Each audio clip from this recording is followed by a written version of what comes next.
Stand up! New York Giant fans. Got a couple of fellow Giants YouTubers on the channel tonight trying to get different perspectives before the drafts. Two guys whose channels I really respect. Both links will be in the description below. Talking Giants, there's the phone. What are you taking a picture for the Twitter? Yeah, I'm posting on social media. I forgot I had that sticker on the back. It makes it better, though. That's awesome. Yeah. Bobby from Talking Giants, of course, everybody knows who does great film breakdowns. We'll start with you. What's going on, Bobby? How you doing, my man? I am doing good. I am very excited for the draft. I have essentially I was talking with Mike. I think Mike beat me this year, but I have this is my draft guide for this year, and I'm finally done. I'm just ready for it to go. And then somebody asked me about somebody today. It's like I did 130 of these, and I don't know who all of the I'm missing over half these people. It's nuts, but I'm ready. Well, I'm sure you're gonna get a question or two tonight, probably that you don't know the prospect. There's just way too many to go over. And Mike, what's going on, man? Recently made a new Giants channel. Links in the description below. What's going on, buddy? Yeah, I'm good. I haven't talked to you in a while, but congrats to your New York Knicks. We were talking some basketball before. 9-game win streak, 10-game, whatever it was. I know it just ended, but still very happy for you guys. Hopefully you get a big free agent this summer. But yeah, I'm ready for this draft. It's been a lot of preparation. There's too many players, as we said before, but it's exciting. It's getting there. I keep thinking it's tomorrow. I keep thinking today's Wednesday, but we're still 2 days away. But it'll be here soon. It'll be here before you know it. Just going to say hello to a couple people in the chat, and then I just want to start the discussion. What's up, Roldy? What's going on, Sabrina? What's going on there? Tornadoes, Yo-Yo in the chat. Kuzan in the chat. Matt G in the chat. Anthony Green in the chat. Thank you to everybody for being here. Dire Giants fan. Afghanistan. Carlos in the chat. Kuzan in the chat. Dean Miller in the chat. Packrat in the chat. Thank you to everybody for being here. So, we've had a busy offseason, guys. And before we even get into the draft, I kind of just want to, briefly recap what we did in free agency, what your guys' overall opinions were with some of the signings that they made, and kind of how you think it set us up for the draft. So I guess I'll start with Mike, man. What did you think overall of free agency this year? Some of the players that we brought in, how they filled in the holes for this Giants team. I thought they did a great job with just filling in their needs. And I'm still, I love the Kenny Golladay signing. Of course, we all loved it. Is it risky because he only played 5 games last year? Sure, but you kind of had to do it because we need to see who Daniel Jones is. We need an alpha wide receiver. Even guys like the low-key signings like the John Ross, the Fadi Adenabos, Danny Sheltons. I love those signings as well. They're just low-risk, high-reward type signings. I like those guys. Adoree Jackson, yes, kind of risky, but I love his talent. When he was playing 2-3 years ago, he was playing at a very high level, especially for a cornerback too. So that was a good signing. I hate Devontae Booker's signing, but that's the one bad thing I have to say about it. Other than that, I thought it was a perfect free agency for the Giants. Yes, some big money was thrown out there, but hey, it's year 3 of your rookie quarterback contract. It's time to go all in. So let's do it. I'm happy they did it. That was my exact thoughts with it as well. And I want to get Bobby's thoughts too, but that was my exact thoughts as well, Mike. It was kind of bad timing because it was the pandemic and everything else, and the salary cap shrank. But my thought process was going into 2021, we were going to have to be aggressive because, like you just said, you were entering the 3rd year of Daniel Jones's rookie salary. And that's the time where you need to be aggressive. So I actually applaud the Giants for doing that. Now, they took some risks. Some of these guys have, potential injury problems. Adoree Jackson, Kenny Golladay. I actually like the Rudolph signing. So I think the Giants made a lot of good signings. Yeah, the Booker signing, we overpaid a little bit, but I do think he's a good player. And the way I kind of, and maybe you disagree with this, the way that I kind of looked at it was, yeah, we overpaid by maybe $1 million, $1.5 million a year, but we probably underpaid for our backup quarterback. We probably underpaid for the Fedi Adenabo. So I felt like it kind of offset. So it doesn't really make me that upset about the contract. The one thing that I guess it was bad timing that was the first signing. Yeah. So everybody flipped out. But overall, I thought it was a great free agency period, and looking forward to seeing how it sets us up for the draft. And we're going to talk more about that in a second. But Bobby, what did you think about free agency as a whole? Well, first, our alleged legend had the best comment so far. What is the over-under on how long it takes for Bobby to mute himself? I was talking with Ross Tucker earlier, and I muted myself on accident. I was like, all right, man, thanks for coming on. He's just looking at me. I'm like, why isn't this why isn't he saying bye? And then I realized I kicked him off without even saying anything. But I love this free agency. One, Kenny Golladay was a slam dunk. He was the guy I wanted. I know everyone wants the best free agents every year, but you guys mentioned Daniel Jones year 3 is big.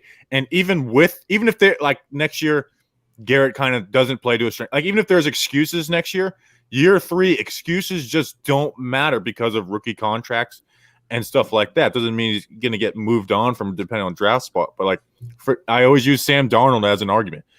Sam Darnold wasn't good, but nobody had a worse situation than Sam Darnold. But I agree with the Jets moving on because you screwed it up. You got to try and start fresh. So Galladay's the perfect wide receiver, I think, for Jones because he is that touch passer. And then the rest of the moves were filling holes to make this pick number 11 and the draft as a whole where we can, in a sense, go best player available. I know we're all debating on who should be taken, but the reason why is because like we can kind of take best player available. I know offensive line is still weak, and I think me and you both kind of aligned there, Chris, on who to take at 11. But like wide receiver would excite me like crazy. Micah Parsons would there's a lot of guys that would excite me, and that's what this free agency did. And I think the biggest deal was just having Kenny Galladay, who I really do think is the perfect wide receiver for Daniel Jones. And Dave Gettleman once said, "No guts, no glory." So he has they have some injury issues, but you got to take chances eventually. And I think he fits the scheme very well also. And he's going to help us in the red zone where we were second to last in football. Between Galladay, who led the league in touchdowns 2 years ago, and Rudolph should help in that area as well. Just going to read a couple of these, and then we're going to talk a little bit about the draft. We're also going to do a couple of mock drafts for you guys. I know you may be mock drafted out, but I felt like maybe we get more insight as to what prospects you guys are looking at in the 2, 3, 4 round area, and I think it'd be fun with the chat. NY Giants 26, thank you very much. Says, what you talking about Thursday midday? I mean, it's going to be the day of the draft. Everybody's going to be amped up. There's going to be a lot of rumors coming out the day of. So I do that every year. I go live from about 12 to 3, talk about some of the rumors circulating around the league and how the first round's looking. So we're going to talk about the draft. It's going to be the day of the draft, so I'm looking forward to it. And Cody, man, thank you very much. Bobo and Chris, it's me, that burner account, Twitter. Okay, Cody, I appreciate it. I don't know what that means. Cody. Okay. I think Cody likes my hat. Oh, I get it. I know what this is. I'm not going to bring it up. Cody's a big fan of my hat. Oh, I'm not gonna lie to you, and I don't know if you make that like a routine every year, where you get the draft day hat. I'm not a fan of the draft day hats this year. It looks great on you. Thank you. Of course, I started that. Danny King is like a big tradition guy with stuff like that, and so I was like, he does that. He gets the first round picks jerseys every year. So in 2019, he got Daniel Jones, Dexter Lawrence, and a DeAndre Baker jersey, which I want to try and buy that Baker jersey off him because it's just going to be an all-time classic. Yeah. But I do get it every year. But I really do like this one. Now they say it's a trucker hat, but I just feel kind of like, I am Florida man. I kind of feel like it's a nice Florida vibe hat.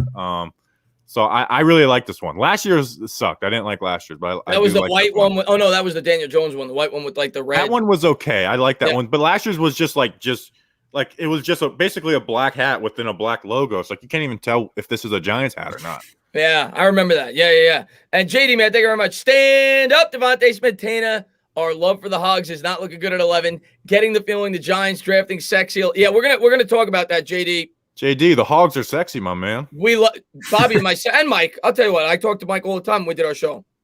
He believes in the Hogs too. Greg, man, thank you very much. All right, let's talk about this. What about Zaven Collins at 11 and Tamorrion Terry in the later rounds of the draft? I'll start with you, Mike. I guess on Zaven Collins. Terry seems to, what I've compared Tamorrion Terry to from last year's draft? Antonio Gandy Golden. Before the draft started, everybody was in love. Everybody. Oh, we got to take Gandy Golden, third, fourth. That's Terry this year. But Mike, I want to get your take on that question. Zaven Collins, and then, little Tamorrion Terry. So Collins at 11, I mean, that's a bit early, honestly, but I could see why. I saw him compared to a poor man's Brian Urlacher, which is exciting stuff. I know he's more of a box player. He's listed at 6'4", 260, so, his good burst and breaks on the ball well. I mean, at 11, a little too high, but he's still a fine player. If he falls in the second round, absolutely. But I feel like some team's going to take him before the 42nd pick. So as for Terry, I don't remember watching him, honestly. I'm going to be honest, but that can't be a good thing because if he didn't stick out to me, then I'm probably not too impressed. So, but Collins at 11, I'd trade back in that situation, honestly. Yeah, I'll give my thoughts on Collins in a second. I'm going to let Bobby talk first. The Tamorrion Terry, I just don't understand why no one talks about him in draft stuff because he's that big dude, he's fast, and he has some good plays. So it's kind of weird. I know there's some like some character stuff at FSU, but is it that bad to where this guy who's 6'4" and fast is just not talked about at all? Zaven Collins at 11. I like Zaven, but I like Micah Parsons a lot more. So that's why I wouldn't say Zaven at 11. and Micah Parsons is my number one defender for the Giants, and he's like 7th on the list for me because I do believe in taking one of those receivers or offensive linemen. So Zaven, I wouldn't take Zaven at 11, but if they traded down, which I is really a cop-out answer by me, but if they traded down, I would look for Zaven, but at 11, I wouldn't. I'm in complete agreement with you. I think it's too early to take Zaven Collins at 11. But if we traded down, I'd be interested. I think he does fit the scheme. He's versatile. But at 11, I just think it's too early. So I'm in complete agreement with you on that. And Tamorrion Terry, he's 6'4", Florida State. He could go up and catch it. He reminds me a lot of Gandy Golden from last year. Like I said, for me, and maybe you guys disagree with me, if we're going to go wide, and I don't mind taking him in the 4th round, but if we're going to go wide receiver, we kind of already got that guy with Golladay. I'm looking for more of the route runner, the separation creator. That's what I'm looking more for than another 6'4" guy on the edge. So that's just my take on it. Again, in the 4th round, I'd be happy with him. I was looking at him a lot more before we signed Golladay. That's why Elijah Moore in the 2nd round is a dream scenario for me. Like, that is a perfect slot guy, route runner, tough after the catch type of guy that I think would fit this team beautifully. Don't think he falls that far, but that'd be my favorite pick for the 2nd round. To me, he's like a perfect, and I'm going to let Bobby speak on him as well. To me, he's like a perfect replacement for Shepard. Yeah. I think Shepard, we all realize, could be on his way out after this year, and I think he'd be a really good replacement for him. Bobby, go ahead. Rounds 4 through 7, I am big, like, just take the guy who you think is going to be the best player. So yeah, then I would be all for it. But the first 3 rounds, where is like Tamorrion Terry like projected to go? He's all over the place. I mean, if you go, and we're going to see it tonight on the mock, but if you go on PFF, he's going in the 7th round. He's all over the place. I've seen somewhere he's in the 4th. I've seen somewhere he's in the 7th. He's all over the place. It's just weird. Like, he doesn't even get talked about. Like, he got talked about early in the process, and it's like someone said his name, and I was like, oh yeah, I forgot that guy's in the draft. Yeah, yeah, you're right though. You're right. Like, I do a midseason mock draft during the bye week, and he was in it, and it's just like I just totally forgot about him since. Yeah. And Andrew Christopher says hi. Hi, Andrew. Hello, Andrew. What's up? And he's infamous for saying hi. What's up, Andrew? And Highlight says, what do you guys think about? I'm going to be honest. Don't know much about this guy. Son of a bitch. We're 10 minutes in, and I already don't know the people that we're being asked about. Jimmy Foheco? I will look into him. I do not know about that guy. If you ask about a corner or a defensive tackle, I probably don't know who it is because I just kind of ignored that position for the most part this year. Yeah, I didn't research him, so I couldn't answer that. That one, I'm not gonna lie. I'm not. That's what I love though about, like, now that like the draft has become bigger and you have YouTubes and stuff. Like, everybody has like these random players that they fall in love with, and we all do. And it's like, I get messages all the time. Can you check out this guy? It's like, I would love to, but it's like I have 20 other messages of like these people, and it's like I just can't do it at this point. There's like 300 prospects. I mean, it's a lot. Crazy. Danny says, can all 3 say, "Daddy, chill"? Daddy, chill. Ooh. Can you say that? Chill, Dad.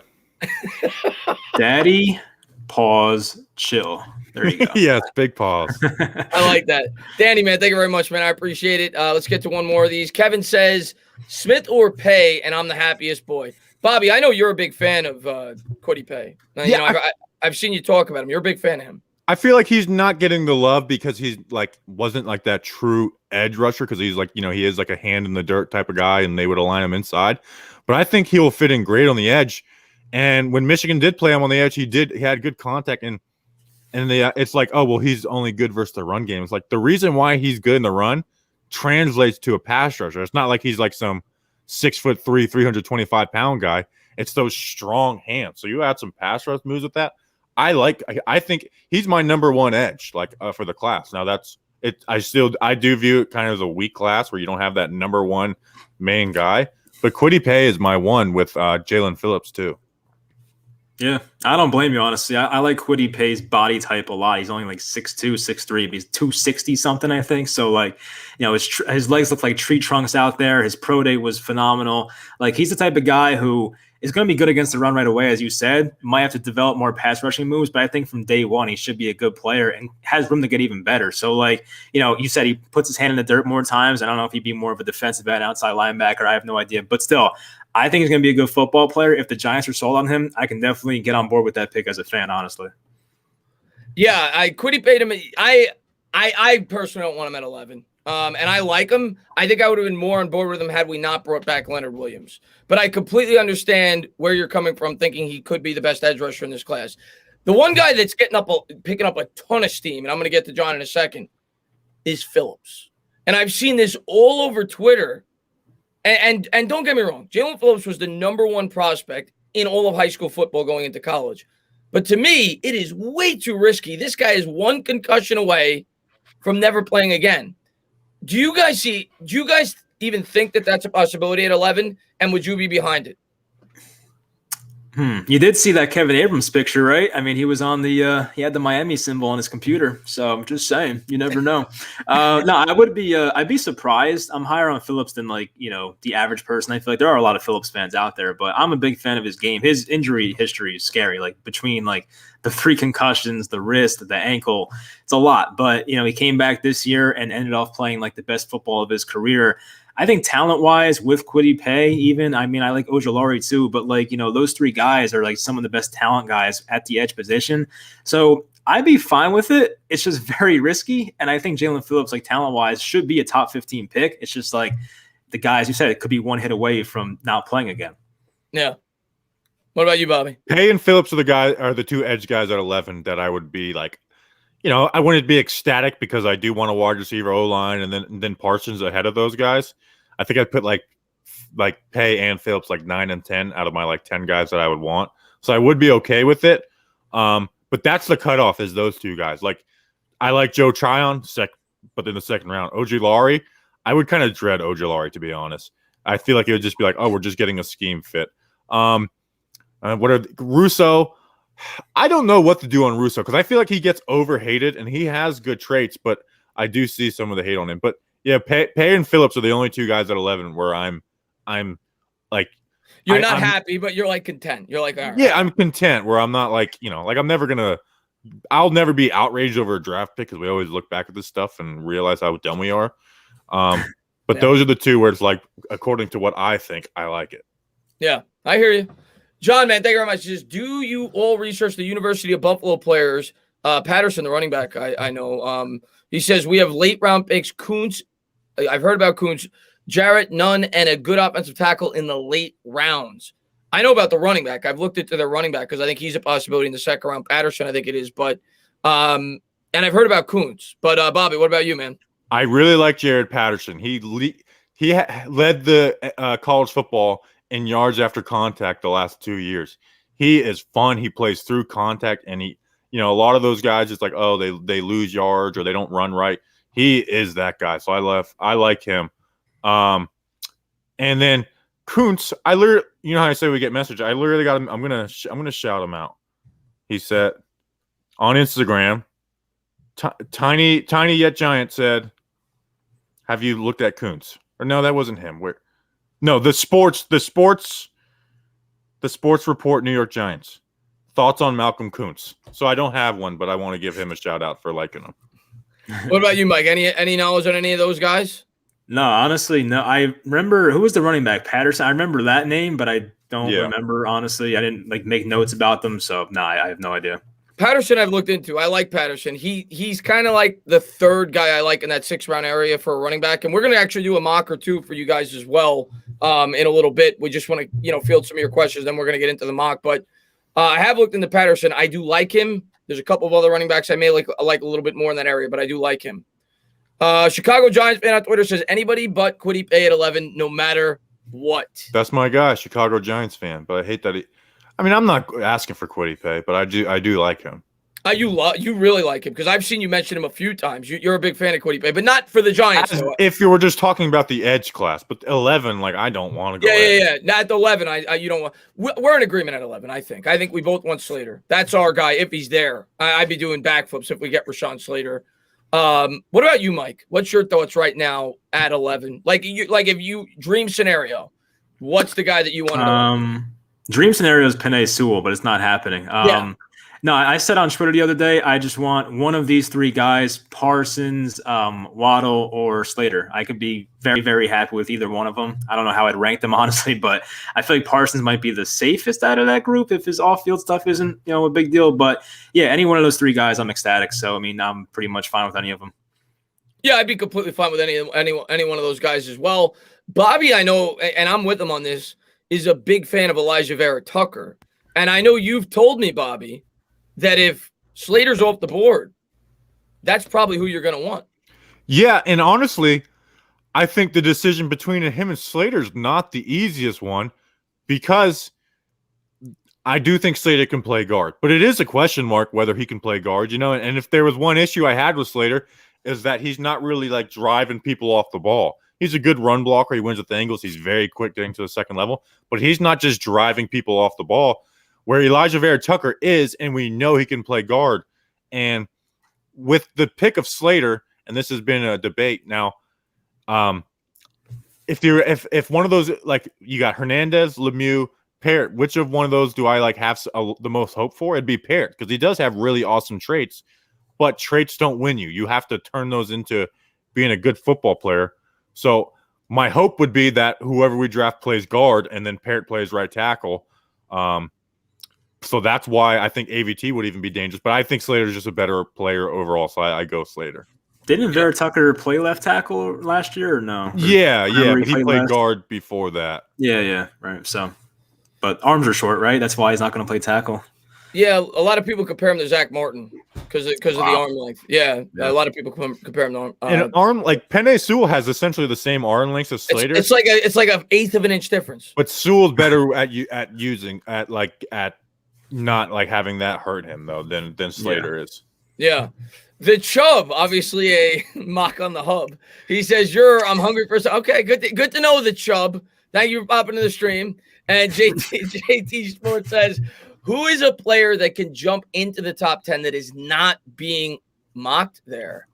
All right, so an off-the-wall player that, I mean, I don't want to go with like J.C. Horn because to me, J.C. Horn's an obvious guy that could go in the top 10. So is Elijah Vera Tucker? Would that be like I think shocking? that's a good. I think that is slightly shocking. Yeah, I think that's slightly shocking. You know what? Someone mentioned him before, Zaven Collins. I can see why a team would fall in love with Zaven, and then say the Micah Parsons issues are real. Zaven Collins, I think, could be that. I'm trying to think of somebody else. Vera Tucker's more likely. What about Owusu Koromoa? I could JOK. Yeah. Where could you see him ending up in the top 10? The Panthers or the Lions? You think so? You think the Lions pass on a receiver? I think the Lions are going defense, yeah. That would be a Lions pick, right? I could see that. JOK is not a bad one because he is one of those like flashy, like, if somebody falls in love with him, I could see them. He's very unique. Like not many guys are, like him. That's a good one. I like. You know what? I'm going to agree with you on that. I'm going to go with JOK. Obviously, I could say Mac Jones, but to me, that's not a surprise. So no, he's like expected to be third. Yeah, he's expected. And Shuki, man, thank you very much. With the 11th overall pick, the New York Giants select J.C. Horn. I don't know if we've talked about this yet. I know we talked about it on Bobby's stream earlier. Give me your guys' opinion. Let me make sure I don't miss any of these. I'm gonna do these real quick. What's your guys' opinion on J.C. Horn as a possibility of the Giants at 11? He's exciting. He allows you to play more man. But that man is going to get penalties in the NFL if he doesn't stop grabbing. So I would not be a fan of taking a corner. I get how the Giants can make sense of it, but I'd rather take edge. I'd rather take corner is down on the list to me. I think we even have good depth there at this point. So you could the whole saying you can never have enough corners. I get it, but corners is down on that list for me. Let me ask you though, like if let's just say Bradbury or Adoree gets hurt, who's like the next guy in line that you're confident? Is it Julian Love? Well, I think that's the argument. I think Yeadham's a good backup. Yeah, Yeadham's he was a serviceable starter. He wasn't good, but he was serviceable. Love can do that. Even McKinney went down and played corner at times. Mm-hmm. So I think we have depth there, and then obviously I like Darnay Holmes a lot too. Yeah. Yeah, I think for the people that want to go corner, I think it's the same argument for the wide receiver. You could say, "Oh, you got a pretty solid top three," but what if Shepard goes down? What if I think it's the same argument there. Yeah. I think it's a fair one, but we'll talk further about it because I want to catch up on some of these. But I think it's smoke. I don't think the New York Giants are going corner. Greg, man, thank you very much. I'm going to read some of these so I don't lose them. I'm going to get back here. Greg says Scary Terry will be the steal of the draft. We'll see if the Giants end up taking him, man. Mr. Chicken, I know he's a great supporter of yours. Mr. He Chicken, says my guy. 60-second men versus the world. Versus the whole damn world. What's going on, man? I talk to him on Twitter sometime. What's going on, Mr. Chicken, man? Thank you so much. And Abe Foreman says thoughts on I don't know if you looked in them, Bobby. I know you watched my video and you said you had to do some research on when I did my mock draft. Abe says thoughts on Kendrick Green out of Illinois, maybe in the third. Did you look into him? A fun player to watch. Love watching him. But he's a total project. So he wouldn't play right away, but he could turn into a really good he would literally be diving at people to knock them out. Like I love Kendrick Green, but it is a risk. But later in the draft, you can take 76. You okay at 76? Yeah, I'd be cool with it. I'm not saying it'd be my pick, but if I wouldn't be mad at that. There was a couple of plays, like you were saying, that I loved. Like the play was completely over, and you see him run over and just try to hit somebody. Like he's that type of player. I love that. And he played D-line, so it's like he has an excuse to be a little raw. Whereas you have some guys, it's like, oh, he's a project. Well, yeah, he's been playing guard his whole life. Kendrick Green has that excuse that he's new to the position, or somewhat new, I guess. Mike, you know anything about Green? Yeah, the one Illinois, right? Yeah, I mean, yeah. He's 6'4", 315. I mean, yeah, as you guys say, he's a very physical guy. He has experience at left guard and center, I believe. So, I think he brings some versatility to the interior and does well on the run, or does well blocking for the run. So, yeah, I'd be okay with that in the third round, especially. I mean, that would definitely solve a positional need that the Giants need for sure. So, I mean, I can definitely get on board with that. Yeah, and super athlete for his position. Oscar, thank you very much. If Parsons is on the board, you take him. I repeat, if Parsons is on the board, you take him. That's a magical defense. Parsons has a really niche army behind him where they are Parsons, how we're they could do this. It's like Simmons. It's like Simmons last year. The Parsons crowd will not budge, and I respect them for that. Yeah. Hey, listen, I get it. I think a lot of Giants fans see this defense, they're like, yeah, it's good, but we overachieved a bit last year. You get a piece like that, it's going to put us over the top. So I understand. I agree. So yeah, I understand where they're coming from, and I would not be upset at all if we took them. A deal, man. Thank you very much. Sterling Shepard, concussion protocol. Darius Slayton, 3 touchdowns. Kenny Golladay, not a speed guy. Injury concern. Giants need Smith or Waddle. Yeah, I mean the offensive line was perfect. They didn't have any issues either. So of course, that's the only position of need is wide receiver. Draft 5 of them. Who cares? Let me ask you guys though. I'm curious to get your guys' take on these two prospects, and I want to make sure I get Matt's before I lose it. I'm going to take a picture in case I lose it. But I want to get your guys' take on those two wide receivers because I think that's a big topic of conversation. Who do you prefer of those two? Waddle. Me too. Yeah. He's Waddle. faster, and then people will say, well, route running. It's like Waddle's not about Waddle's a good route runner. Yeah. He's younger. He was having more yards per game when they were both on the field. I like Waddle, and I know I made fun of that person saying that it's we need O-line too, but it's for me it's offensive line and wide receivers right there because I love those two dudes in Jalen Waddle and Devontae Smith. Yeah, I'm just gonna read this before I lose it. Matt says saw Demetric Fulton tape. Philly could swap to wide receiver placement for Sterling. Obviously, still support Barkley. Thoughts? Love Tana and John Boy. Appreciate that. Thank you very much, man. Bobby, go ahead with Felton. I've heard about him. Isn't he a guy that plays both running back and wide receiver? He played running back at the Senior Bowl. He played wide receiver, and he looked pretty good at it. He's one of those gadget guys. So a lot of times, and myself included, fall in love with them, and they may not pan out. But sometimes they do. And Felton, he looked good playing wide receiver at the Senior Bowl. Yeah, a lot of Giants fans have been talking about him. I've seen a lot of people talk. I watched some highlights on him. I don't know much else about him, though.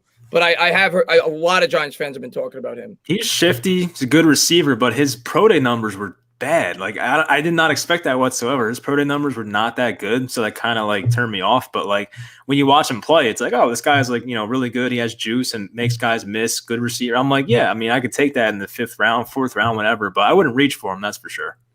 Yeah, I think he's a late round guy. And Joey, man, thank you so much for the $5 donation. I took a picture of a couple. I'm going to get back to those. I don't want to lose these. Thank you guys so much for everybody for being here. LA Lou says, Simi Fehoko, yeah, that's who somebody brought up earlier. Wide receiver Stanford, 6'4", 222. Draft that cat, ranked 41st among wide receivers. I had never heard of him. He needs to be YouTube. I'm guessing undrafted free agent. So that was the guy somebody brought up earlier. Okay. I love watching that. We do episodes for we do an episode for just the offensive undrafted free agents and the defense. And that's some of the funnest guys to look at. That's because all you have to do is find one trait, and it's like, well, this is why I like him. He's an undrafted free agent. Yeah. So I love the undrafted free agents almost just as much as the draft guys. Irish Rover, thank you very much. I am thinking that Dave Gettleman and Joe Judge will go with a defensive player in the 1st round, edge or linebacker. I really like Parsons at 11. Great stream. Go Giants. We're going to get to a mock draft when I get an opportunity, and we're going to try to simulate Micah Parsons. Are the chats popping up on the screen?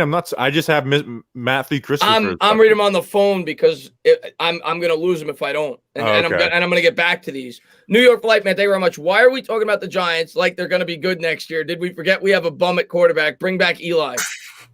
Eli? What's Eli going to do? We're going to be good next year. I promise you, New York Flight. I'm not telling you we're going to win a Super Bowl. We're going to be a solid team next year. Bring Elijah Vera Tucker. I agree, my man. Yeah, Elijah. Yeah. And Mr. Chicken says, in all seriousness, it's almost impossible to mess this up. We're going to get a good player at 11, regardless of the position. I kind of That's my mindset. Yeah. I mean, for the most part, yeah. JB12 says, grade Waddle 1, Creed Humphrey 2, Weaver in the 3rd. I'd love that top 3. What was the question again? I lost it. Let me take a couple of pictures so I don't lose. Guys, thank you guys so much. I'm going to try to keep Waddle 1, Creed Humphrey 2, Rashad and Weaver 3. At 3. I love Rashad Weaver. Yeah. Yeah, so I'd give it an A, that top 3. Yeah, I would love that too.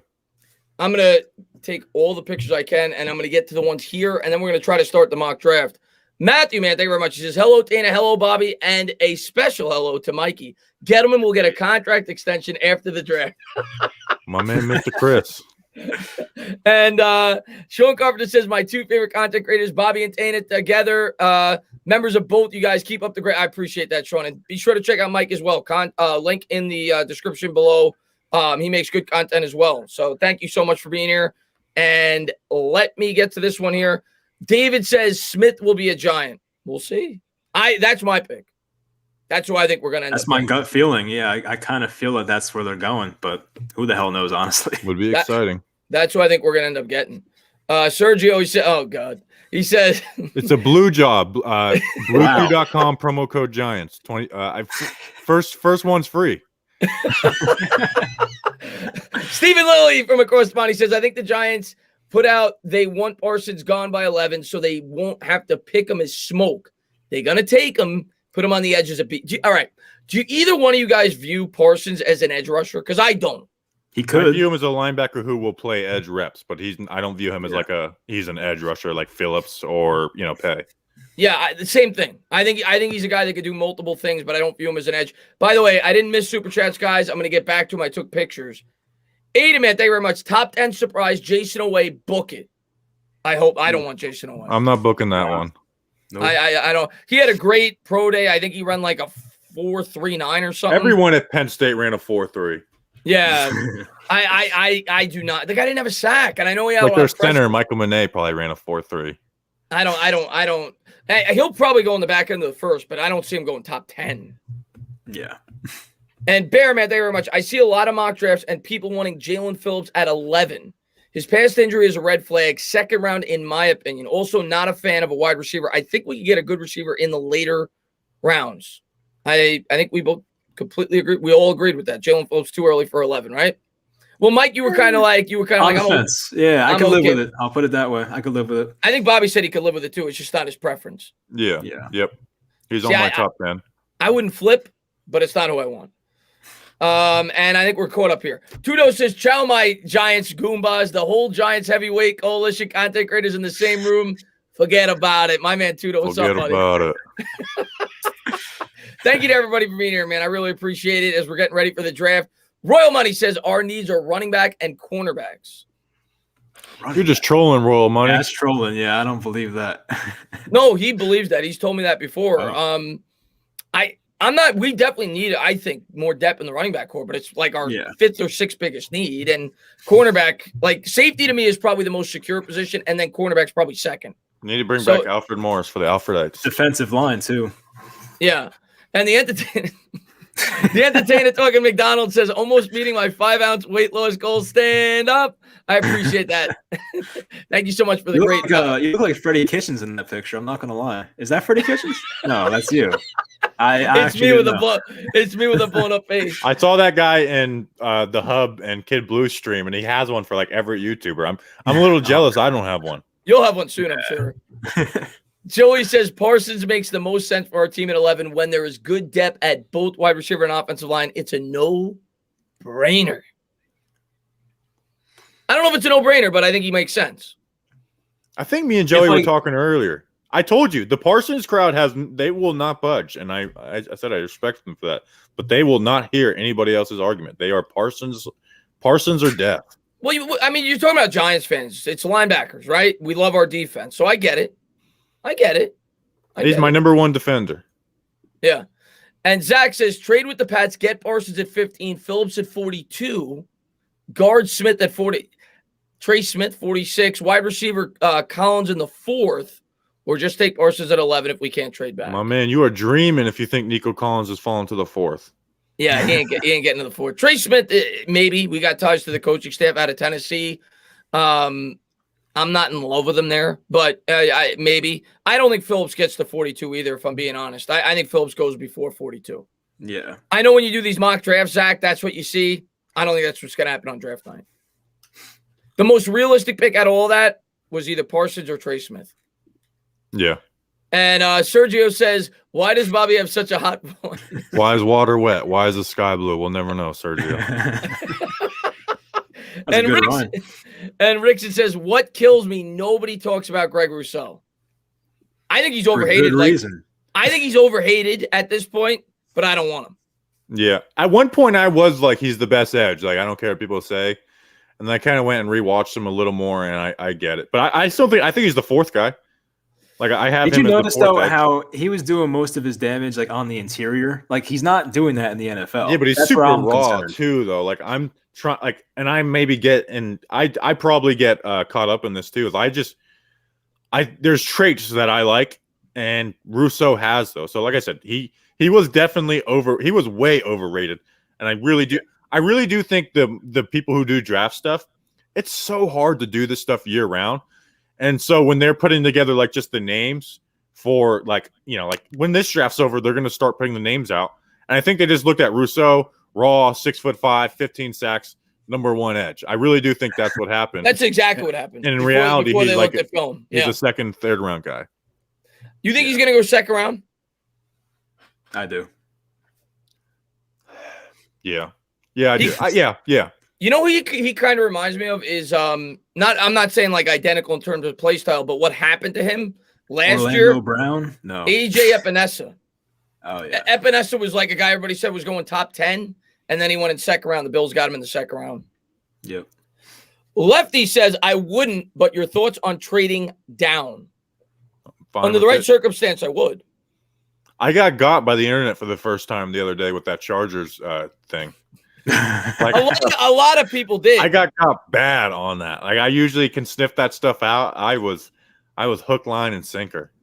Okay, let me ask you, if we were to trade down, what is like the ideal spot for you? Like what to me it's either 15 with the Patriots, 17 the Raiders supposedly have moderate interest in a quarterback, 20 at the Bears, and maybe 13 with the Chargers. Let's say 17 because the Raiders would overpay. That's true. It's true. They would. Good answer, Bobby. Javonte Williams there in the 2nd you take. That's the running back out of North Carolina, right? Absolutely not. I And do like love Lamar him, too. but not for this team. Nope. No, Saquon, no. can't do it. All right, I would lose my mind if they did that. Let's get the running back talk out of the way. I'm not even thinking about running back till at least the 4th round. My last pick of my mock draft will be a running back, but I do that kind of every year, to be honest. 6th round. There you go. I want him in the 6th, but at the like if they do it at the 4th, I'll be like, all right, but no earlier than the 4th round. No earlier than the 4th round. Chris, I saw you hyping up the Louisville running back before. What's his name? I love that Hawkins? guy, Javian Hawkins. I like. He's a that hometown guy. kid too. He is fast. I love him. His nickname is PlayStation. What's not to like? Yeah. I like the nickname, but no, he's fun to watch, and I feel like he'd bring like a different element to our backfield. Tudo, man, thank you very much. Giants offensive line has been non-existent for the last 10 years, and they were ranked 31st, second worst in scoring. We definitely need running and pass protection. I agree, Tudo. You're talking to the right guys, man. You know, a lot of people don't like the hugs. We do, so you're talking to the right guys. Oscar says, first we get Parsons, second we get to the playoffs, third Mike kisses Ghetto God's toes. Book it. He's got to win a Super Bowl if I'm going to kiss his toes, but Mike, you know. I'm going to be fair to Mike because Mike, we know Mike is not the biggest Gettleman fan, Ghetto God fan. Mike's a pessimistic hater. We all know it. But no. I'm going to be fair to Mike. Mike too mean. You've given Gettleman credit these last 2 years. Oh yeah, definitely. No, he really never good does. The last 2 years. Well, You've given him some credit. So he was as bad as can be the first 2 years, and it pissed me off. He set the team back that I want to see win, but now we're finally making some good moves, and I could live with it. You know, I mean, you can't go back in time and erase these things, but you know, if you just put the slate clean when Joe Judge came in, and I'm not saying it's all Joe Judge because people want to put words in my mouth, but ever since that 2020 offseason, things have been a lot better. The decisions have been better. The thought process has been better. So I'm satisfied. I'm not saying go and fire him now, but he made enough mistakes in the past where I was like, it's fireable, but now it is what it is. He's here, and I hope they win the Super Bowl next year. And people who give Mike crap, the Giants owner literally said we screwed up 2018. They admit that too. So, I'm pretty in the middle on Gettleman, but people act like it's crazy to not like him. Right? Yeah. Yeah. No. I think you've come around on Gettleman a little bit. You're giving us some credit. King Y, man, thank you so much for the $2 donation. I appreciate it. JB says, you guys out on Darisaw. Russo second round. First round, I'm out on Darisaw. I like Tevin Jenkins more than Darisaw. He's really dropping there. So in these mock drafts, a lot of people liked him ahead of Eric Tucker, like a month, even like 2-3 weeks ago. I've seen in some mocks, but he's starting to drop a bit there. So I think people just watch guards last. Yeah, myself included. I mean, I didn't watch Vera Tucker until like 3 weeks ago. Yeah. I don't know. Darisaw doesn't impress me like on the move. He's like very strong in his upper body and like good pass protector, but like he does have his flaws with his feet. So like I'm not, I do like Tevin Jenkins more, honestly. I do. Right now he's like a right tackle, but still I do like him more. Tevin Jenkins. I watched a couple of film breakdowns of Tevin Jenkins. I like Tevin Jenkins. Dude, he's like the meanest person in the entire world the way he plays. I like Tevin Jenkins. Carlo, man, thank you very much. Farley at 42 if he's there. Yes. He's now injuries obviously change it, but if there wasn't injuries, Farley's the number one corner for me. I agree. I love him, dude. And he's another guy who switched positions, so he's still raw. But him in man coverage, get coach, Patrick Graham to teach him up in that cover 3 zone. I love him. It sucks that he has these serious injuries. You talk about all the skill in the world. I mean, he's got the height. He's 6'2". He's man press cover. The guy runs like high 4.3s, low 4.4s. Like he's got everything you can. He says he can run a 4.2. I heard, but he doesn't tell people that. He just says 4.3 because he doesn't want like any controversies. But he thinks he can run a 4.2. So the guy in terms of like he's like a perfect like athletic prospect at the position. He's got the height. He's got the speed. He's got I think experience of playing in both. He'd be a great fit here, but you worry about the injuries. But in the second round, I think you take a shot. Avery, thank you very much. Parsons or O-line at 11. I don't trust Waddle or Smith. O-line. Yeah, I think he's saying he wants to go Parsons or O-line. He doesn't want to touch okay. I thought you were asking. Yeah. I think a lot of Giants fans would probably agree with that. Kings, I'm open to the wide receiver. I'm an O-line guy first. I always am going to be, especially in the situation we're in now. But if they take a wide receiver, and we're going to talk about it as we do the mock draft, I'd be on board with it. King Sean, man, thank you very much. We haven't had a good linebacker in a decade. Bro, who is Blake Martinez, King Sean? That's a good one. I was about to say that. He says, Parsons or die, hello, sexy Mike. Yeah, exactly. Blake Martinez was one of the better linebackers in football last year. Got to give him credit. And me and Mike were part of the Tay Crowder fan club from day one. I remember that. Last year, the week after the draft, me and Mike were kind of aggravated. It's like, why was he drafted after like these 4 players? Like, we love Tay Crowder. Do you think Crowder's good enough to start this year? Absolutely. If we don't pick up a linebacker? I don't want him to start. I wouldn't feel comfortable with it. Yeah. I'm happy we got Reggie Ragland as insurance. I think he can survive as a starter, but I wouldn't want to go in there like week 1 and say, all right, go play 60 snaps. I don't know. I just want to see. I'm very comfortable with him and Ragland. But I am very open to upgrading at that spot. Yeah, Ragland is going to be, I would imagine, the guy against the run, and you'd bring in Crowder more for coverage. Ragland's a big improvement over David Mayo too. Yeah, definitely. And Josh, man, thank you very much. Unrelated, but Acuna just hit a 481 feet. My God, dang. Can't stand that guy, but he's killing it, right? I think he leads. Are they playing the Mets tonight or something? Mets are playing the Red Sox. Reds. Yeah, they're playing the worst Boston. teams in the world playing each other. Raphael, man, thank you very much. Knicks tomorrow, draft on Thursday. Stand up. Hopefully get that winning streak going again against the Bulls. What a time to be alive. Ryan, he says, Bobby, Tano, OnlyFans, who says no? Is Vera Tucker at 11 to reach, assuming Slater's off the board? I don't think I would do the OnlyFans. I can't speak for Bobby. I think a lot of people would say to no. Yeah. To be honest, Ryan Green. But Bobby's completely on board with Vera Tucker. He wouldn't be – I don't even think he's a reach. Like I don't think so either. The mock drafts would tell you he's a reach. I don't even think he's a reach. I really don't. I will say you have to be damn good, though. If you're going to draft a guard at 11, you have to be sure this guy is Pro Bowl. I'm not saying Hall of Fame, but Pro Bowl caliber player multiple times. Like, you don't just draft a guard 11 to be like, all right, he's an average starter. You have to be really good. He's got to be Zach Martin. He's got to be Zach Martin. Right, exactly, yeah. I think guard and wide receiver are like kind of this, like, you know what's crazy? Mike Greenberg, out of all people, made a great clip talking about like wide receiver hit rate and like I didn't realize how bad wide receiver hit rate is. I made a video on this. Guard is guard is a very important position. Some people even think it's more important than tackle. I disagree, but it's very important. Now I don't think you should ever reach in the first round, but I don't believe AVT is a reach.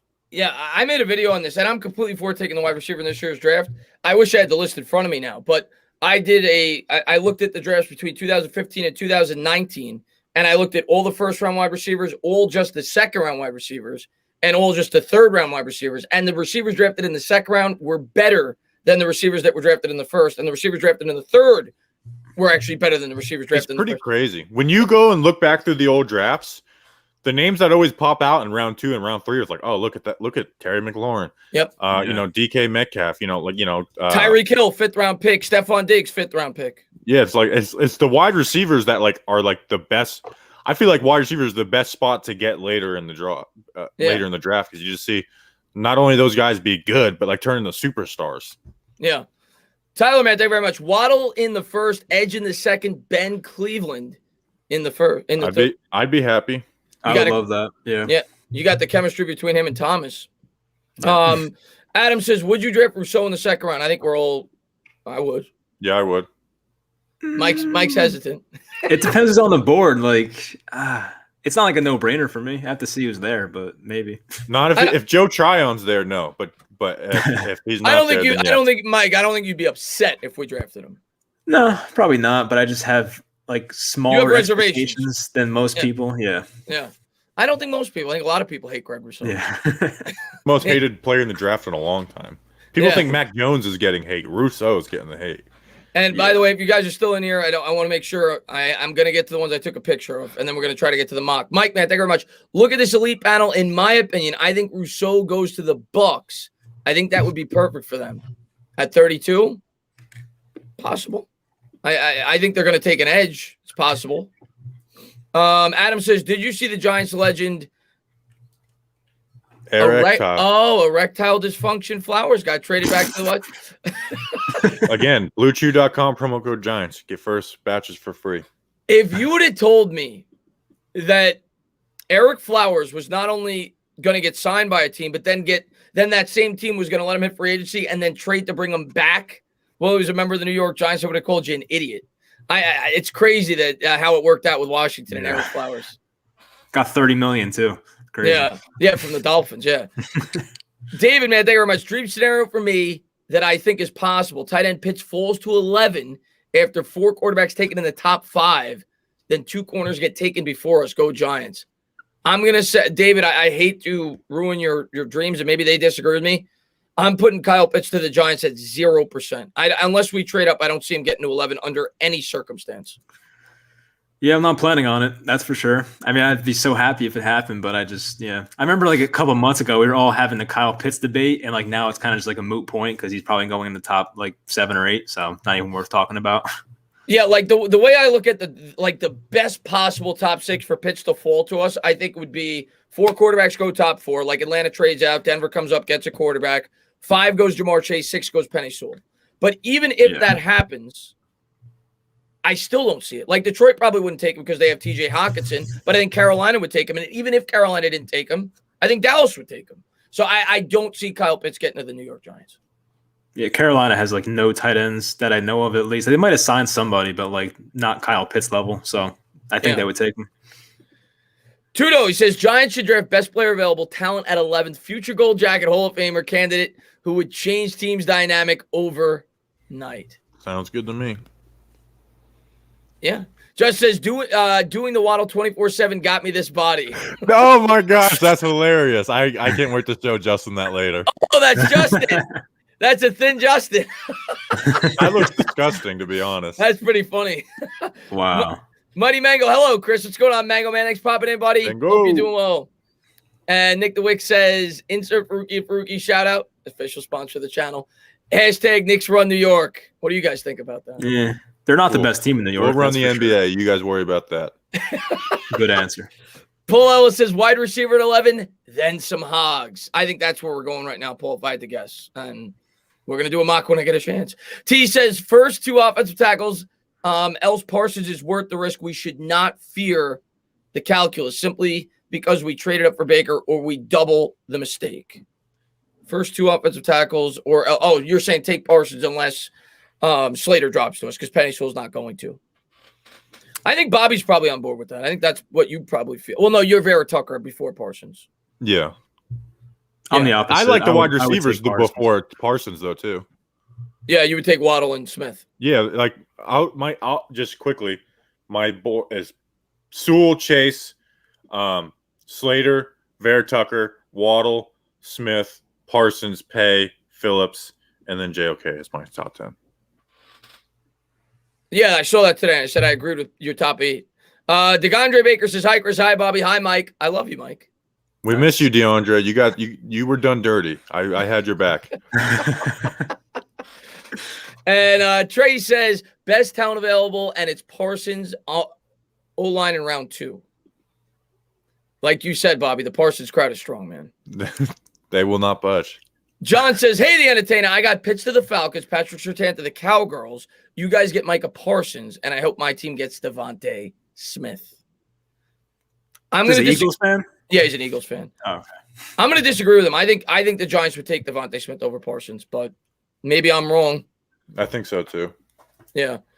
And John says, where would you rank our current guards, Will and Shane, compared to the guards coming out in the draft? Do they deserve to be replaced? Let's go Parsons at 15.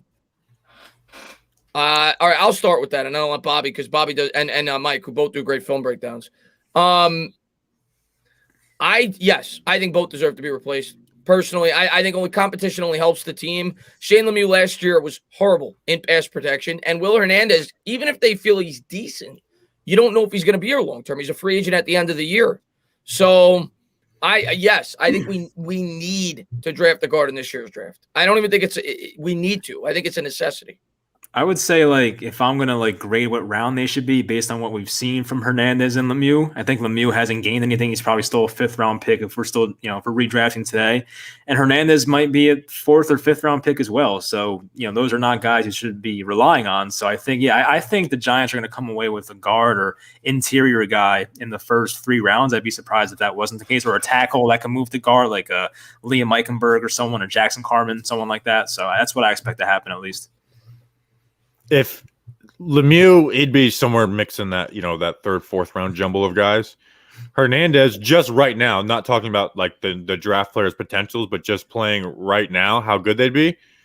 I would put, I think I'd like right this second, I would rather have like Will Hernandez than Creed Humphrey. So behind Landon Dickerson. So, and I do like Hernandez. I like Hernandez more than most. I think he got a little too much hate, and then Shane Lemieux kind of made people reminded people that Hernandez wasn't like the worst player in the world. But he certainly hasn't lived up to the pick 36 spot either. Like, I'm fine with Hernandez starting next year. I'm not going to lie. Like, they could use an upgrade, but if they had to start him next year, like, I'm fine with it. Of course, I want a better right guard. I'm more worried about Lemieux than Hernandez. Yeah, I would love that. You get a guard, and then you let Hernandez and Lemieux win. It's like, okay, is Hernandez taking a step forward, or hey, maybe Lemieux gets a lot better, which is, I like Lemieux for a 5th round pick. He got thrown in a little early. So it's not like Lemieux can be a really good player. He just wasn't as a rookie. Yeah. Mm-hmm. Bear says Parsons or Slater if there. If we trade down, I'd like Zaven Collins or Davis, the linebacker out of Kentucky, or the next best lineman. So he's not thinking wide receiver at all. I'm not a huge Jamin Davis fan. I think he's got all the traits in the world, I love this. I was waiting for this one. Let me finish my thought on Jamin Davis because it's a good thought. He's raw. He's new to the position. But those guys, I look for them to be over aggressive. And Jamin Davis is very passive, and that worries me about Jamin Davis. I don't care how athletic he is. So I have him behind like Chaz Surratt, Monty Rice, Nick Bolton. So he has 1st-round talent, but he's not there. And I told you I was jealous. I am no longer. Bobby's skin chicken. You could have called Bobby Dinner would have been okay too, but I like that one. Oh, that's a good one. Yeah. Bobby skin chicken, ate all the stickers, dipped them in cheese. Send me your address and I'll send you some more stickers to eat. Bobby skin chicken. And Taco says, I'm telling you, Parsons is a giant. I'm telling you, Chris. Taco, if it happens, you'll be the first to get credit on draft night. I'm going to stand by that. I don't think he'll be a giant, but I'll be very happy if he is. I think he's a very good player. And Tuto, he says, please keep your Faruqi's number available for all the Giants scheduled opposing teams because they would all work off the field with severe rear end injuries. And Benji says, which duo is more likely to get picked first, Horn and Surtain or Smith and Waddle? Smith and Waddle. That's an easy one for me. Picked by the Giants, or just like which two will go first? I think he means will there be 2 corners gone first, or will the second or third wide receiver be off? Either way, Smith and Waddle. I'm leaning that it'll be Smith and Waddle, but I don't think it's a lock. Because here's what I'm going to say. I could see either. I think Dallas is going corner, and I could see a team trading up to jump the Giants to go corner. The Eagles can go corner, maybe. I mean. So if the board stays as is, I agree with Bobby. I think those 2 receivers will be gone, but I could see a team trading up to get a corner. And if that were I'll just say the corners just to go against you guys and make it fun. So I'll go with the corners. I'm ready to fight Dylan Alex one of the next super chats. I think what it comes down to though is can you see the Giants taking one of those corners over one of those wide receivers? I could see it. I don't want to see it, but I could see it. If that happens, then it would probably be the 2 corners. Yeah. Yep. Yeah. Let's see. And Benjamin, thank you very much. And NY Giants 26 says CBS Sports terrible between Tweedledee Ryan Wilson and Tweedle dumbass Pete Prisco. God awful. Had Darazar going. Wow. That cannot be an updated mock. That cannot be an updated mock. They got his attention. They got what they wanted. Yeah. Exactly. Here it's about to be on. Uh-oh. This guy has the Spurs logo. I despise the Spurs. I hate the Spurs maybe more than any team in the NBA. One, we had Mike, you know this. We hadn't beat them since when we like in the finals in San Antonio. Our last win. Yeah, it was in the NBA Finals, and I know Dylan's gonna, he's gonna, drink my tears.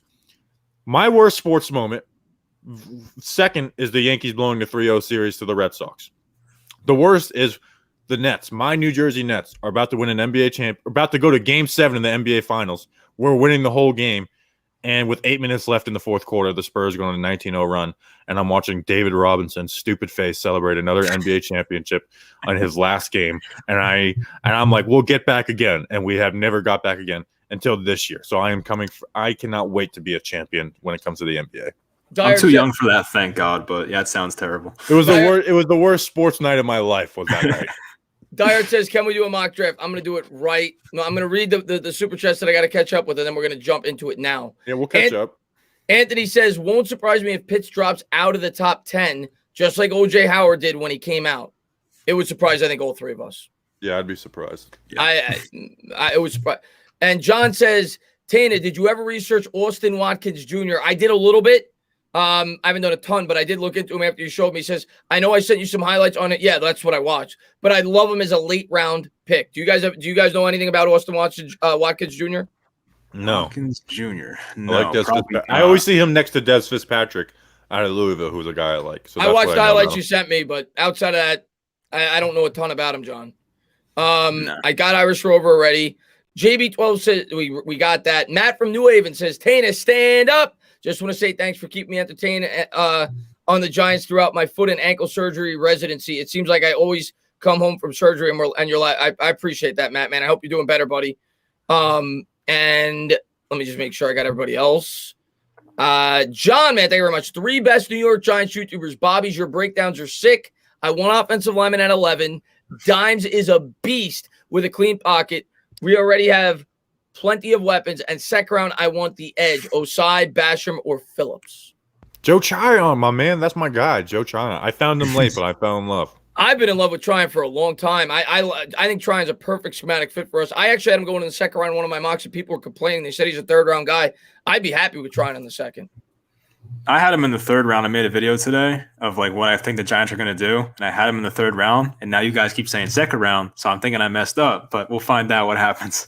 No, a lot of people have him in the third. Peter says, I think Devontae Smith is going to Canton someday. If he's there, you can't pass him. Guards will be there in the second. Come on, guys. Vera Tucker at 11. No freaking way. Guards will be there in the second. Wide receivers will be there in the second. Tight end. Every position will be there in the second besides QB. And Dylan says, you weren't alive the last time the Nets won. That's true. I wasn't alive the last time the Knicks won, too, if we're being fair. Well, you got about 10 more. What are we winning? We're down by 3 heading to the fourth. So we won. We won. Okay. But let's get into the mock draft. We'll do maybe like 2 or 3 of these just to like go through different scenarios. And we'll do the Giants only, obviously. Let's start it, Bobby. Mike. 6 rounds. New York Giants. Let's draft. All right. Hopefully this is realistic. It'd be cool if the draft went this fast, like actually, instead of waiting 10 minutes at each pick. Oh, I love the waiting. This is pretty realistic. This is pretty realistic so far. Wide receivers off the board. Oh, and Slater off the board. All right. Do you want to even look at the reject trades? All trades? Yeah. I am not a trade fan in mock drafts. Yeah. Let me get rid of this. Reject. Okay, let's look over the top 10 first, then we'll look at our board. Trevor Lawrence. Zach. Oh, we're not taking Kyle Pitts because it's not going to happen. Fair. Like, but you know who is there that is not the most unrealistic thing? Is Jamar Chase. That's not that unrealistic. I did this fantasy website, like they had a bunch of people who cover their teams make the picks for the first round. Jamar Chase fell to 11, so it's like no one knows their teams, like the people that cover them, and Jamar Chase was there. So I know we can. We should restart because Pitts is there. I'm gonna restart because it's not gonna happen. I want like a realistic, Yeah. Let's try it again. Imagine if we got Jamar Chase. Oh my God, that'd be great. All right, Mac Jones third. That's realistic. Pitts. There we go. Waddle. Oh, Chase. Slater. Chase. How is Chase there again? And Justin Fields. All it has to happen is the team falls in love with Jalen Waddle. That's all that has to happen. Is a team likes the speed of Waddle more than they like Jamar Chase. All right, you know what? I think we agree that Chase is probably the pick here. Let's just imagine that that's Smith because we think it'll be Smith, but I think we agree that Chase would be the pick here, or Smith's there also. I guess take Smith. Yeah, because I just feel like Smith's more realistic. Well, you said we're gonna do 3 of them. Yeah. Well, let's do one where Mike makes the picks, I make the picks, and then you make the picks. Mike, go ahead. Because I don't want to. I'm an AVT right here. If this was up to me, honestly, I'm probably taking Parsons. To be honest with you, I like him a little more. Take Parsons. Ooh. Yeah, feel better about him. Let's see about second round. Let me just read some of these as I'm going. Kylie, thank you so much. What's the bigger circus, Logan Ryan versus Floyd Mayweather, or Jerry Jones and Pitts, or the Eagles playing rock, paper, scissors on a football team? Stand up. And Dylan says the Spurs are the only respected black jersey team. Come on. I mean, I don't like the black jerseys either. I think they're the most boring jerseys in the NBA. I love. We're finally starting to show some respect to the New Jersey roots, though, with the blue jerseys. Yeah. All right, these Raptors jerseys look good tonight, though. The gold and the black, I kind of like those. Yeah. All right, we're up to the second round here for Mike. Let me just read this. Tudo says, "Why do old birds fly over Lincoln Financial Field upside down? There's nothing worth crapping on." There you go, Tudo. All right, so you already took a linebacker here, Mike. Yeah. Best available player on the board is a wide receiver I actually really like, and that's Kadarius Toney. You want me to? Jalen Phillips is available as well. You want me to look at linemen? What do you want me to do? Is Elijah Moore available? Let me go to wide receivers. He is. Oh yeah, that's my pick. Yeah. You don't even want to look at the lineman. You're going Elijah Moore. No. Okay. Elijah Moore, definitely. Mike, let me ask you a question because I'm interested to pick your brain. I have the hardest time figuring out how good a wide receiver is, like Elijah Moore, because of that scheme and how much zone they face, and how like I have such a hard time figuring out Elijah Moore because of that scheme that Lane Kiffin ran at Ole Miss. Yeah, I mean, like, it still didn't. I mean, I know it like affects it kind of, but he did so much like after the catch and just hanging on to balls when he was getting like popped by linebackers and safeties. Where I'm like, this guy he's got safe, no fear. He's reliable. Yeah, no fear. Does a lot after the catch. So I'm like, he's not really scheme dependent. You know what I mean? So I feel like as long as you put him in the slot, I think he could play outside possibly, but probably a slot guy. I think he'll be fine right away, honestly. Yeah. It's just so much easier when it's like, can you like, I just wish there was one team against everyone. Like, just play man coverage so I can see what it looks like. Yeah, exactly. So now you took your wide receiver, you took your middle linebacker. So what are you looking at here? What position? We gotta look at offensive line. So go tackles or guards, one of them. All right. Tackles, best available, Spencer Brown out of Northern Iowa. I was actually talking to Bobby about him on his stream. Guard, best available, Ben Cleveland and Kendrick Green, 2 guys we've talked about in this stream, along with Deontay Brown, the big fella out of Alabama.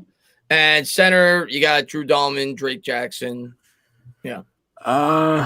Probably Green or Cleveland, one of them. I do like Cleveland more, so I'll just go with him, honestly. So good pick. That's fine with me. I like it. I know you like. I watched your video about him, Bobby. That was a good one. He's also got the ties to Thomas. I like that. I like Cleveland on the Giants. I have a great video. I have a couple great videos that if we do draft Cleveland that I'm going to post. Ben Cleveland's actually pretty athletic too. Yeah. He's a freaking monster. For 6'6" and 330, whatever he is. It's crazy. Him being that big makes him such a better pass blocker than most guards because it's like he has a tackle's body, but he's playing guard. All right. I would love Cleveland in the third round if we don't go offensive line before that. Yeah. Oh, there went my guy. All right. You're about to be on the clock again with our 4th round pick. And what position you looking at here, Mike? I don't know. Let's just see all. I don't even know where we're going. All right. Best available. You got Walker Little out of Stanford, Royce Newman. This wide receiver I've heard a lot about. Obviously, you already took a receiver. You did, right? Yeah, second round. Yeah. But Smith Marset has been getting a lot of write-ups in terms of a sleeper. Hamilcar Rashid Jr., Stone Forsythe, who I know Bobby likes. Patrick Jones. You want me to start diving into individual positions? Yeah. No, just scroll down a little bit. All right. Hold on.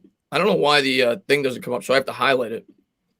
Kyle Trask, Tony Fields, Marquez Stevenson, Drew Dahlman, Tyree Gillespie, Ambry Thomas is a corner I like out of Michigan. Ramondre Stevenson, running back. God, can I trade the pick? Seth Williams, Khalil Herbert, a running back out of Tech. Friend of Jalen the Am I, allowed show, to Jalen take, am I Hayes. allowed to take Walker Little, or is that cheating? Take him, dude. I Oh, all right, yeah, that's a no-brainer for me. I was trying to be fair here, but absolutely, give me Walker Little. Walker Little is so fascinating because it's like Yeah.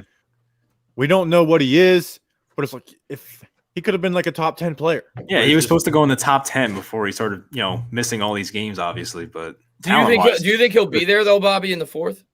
I think he will go in the third. I think someone in the second round, the third is like, all right, we're taking a chance on this. I think second, honestly. I have him going in like with the Chiefs before the trade was made, but I think second round I could Really? definitely see him going. Okay. Yeah. Jalen Darden's a guy I like. I don't know if you guys have done Yeah. much on him. I like him. Everyone's told me to. Maybe he'll be one of the last minute guys I do is Jalen Darden. Yeah, I like him. He's like 5'9", but he's like super fast. North Texas. I'm gonna write him down. I'm gonna watch him tomorrow. Let's see. I think he can help in special teams also. So what do you before we get to this pick, Mike? We got two in the sixth. What positions are you thinking about here? Maybe cornerback, I could see that. running back, cornerback, one of them. I could see that. Maybe O-line. Well, you already took two. Yeah, we already took two. There's Jarrett Patterson. Yeah.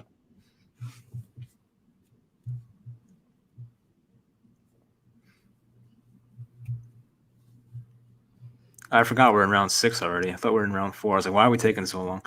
Yeah. So you're on the clock now. I'll show you the corners. Cameron Bynum, Kerry Vincent, Thomas Graham, Elijah Griffin. Linebacker, you got Riley Cole, you got Justin Hilliard, KJ Britt. Edge, Janarius Robinson. There's one there that would be cheating, but it's there. What, at the edge? Oh, you Yeah. like Rumpf. Yeah. I like Patrick Johnson. I'm a Patrick Johnson guy. Either him or there was a corner I liked. Oregon. What the hell's his name? Thomas Graham. Graham. Well,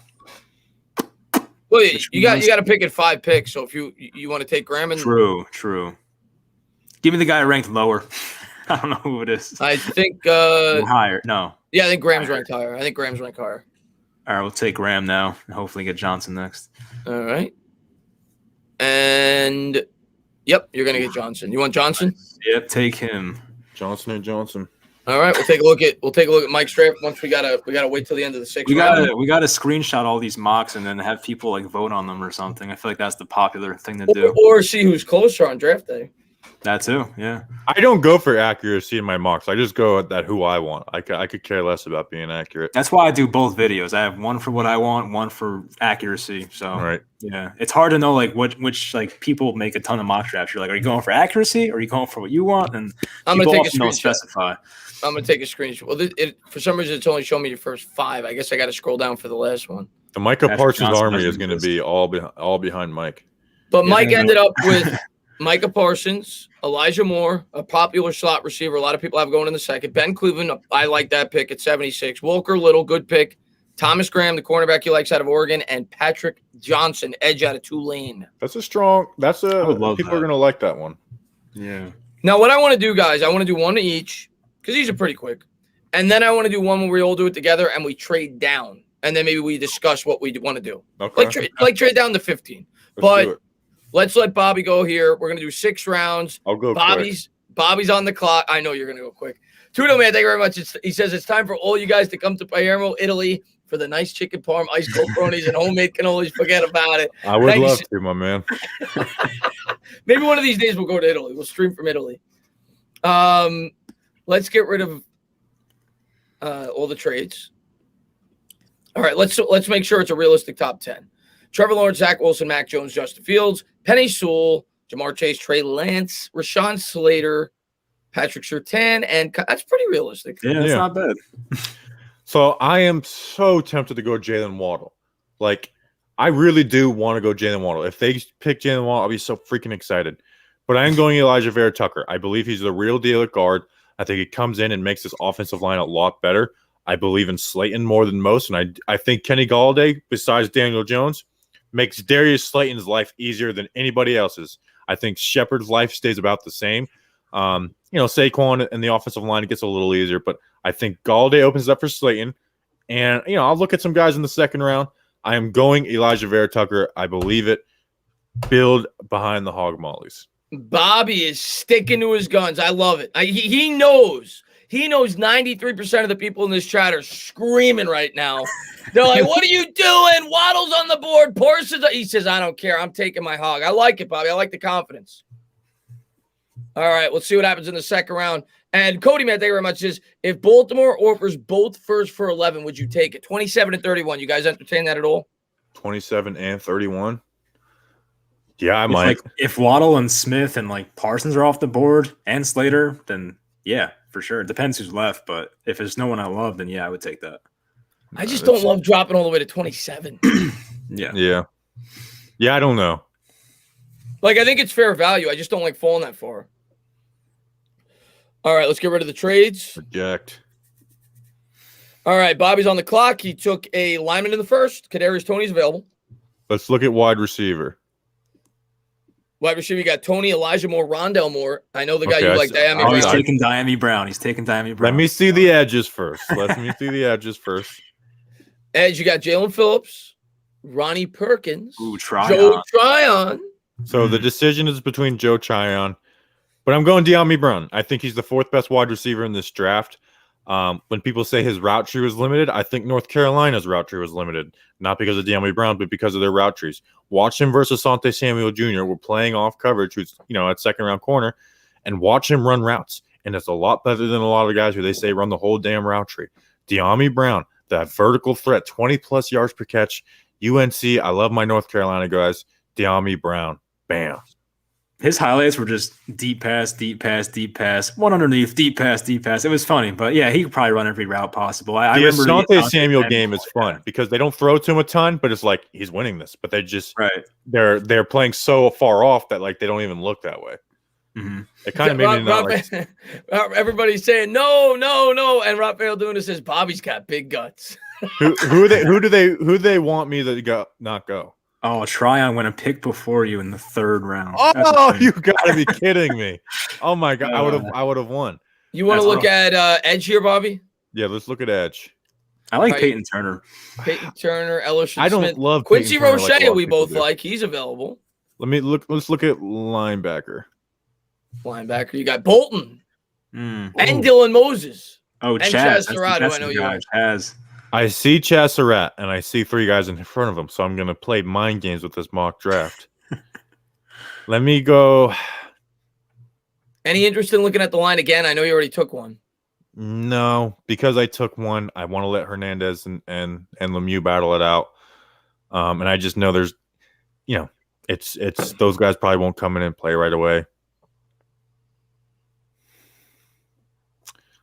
Let me look at the wide receivers again.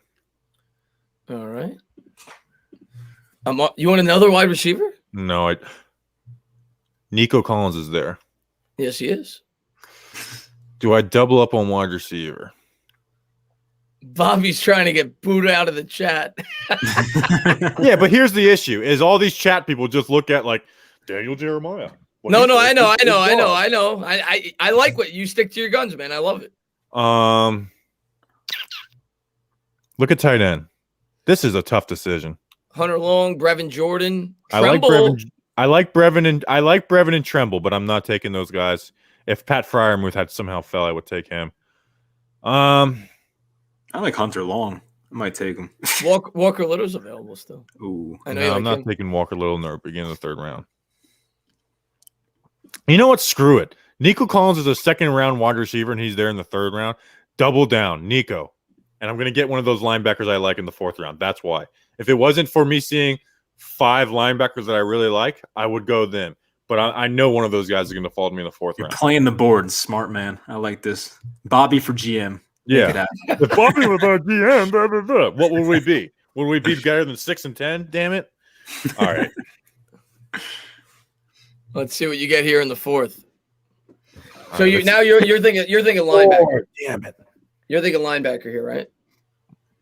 Yes. Monty Rice is available. A lot of people like him out of Georgia. Oh, a lot of people do like him, and I think he's the most underrated linebacker in this class. Do you want to look at other players? Let me see linebacker. That is linebacker. Monty Rice. You want to take him, Monty? Actually, Rice? let me see edge real quick.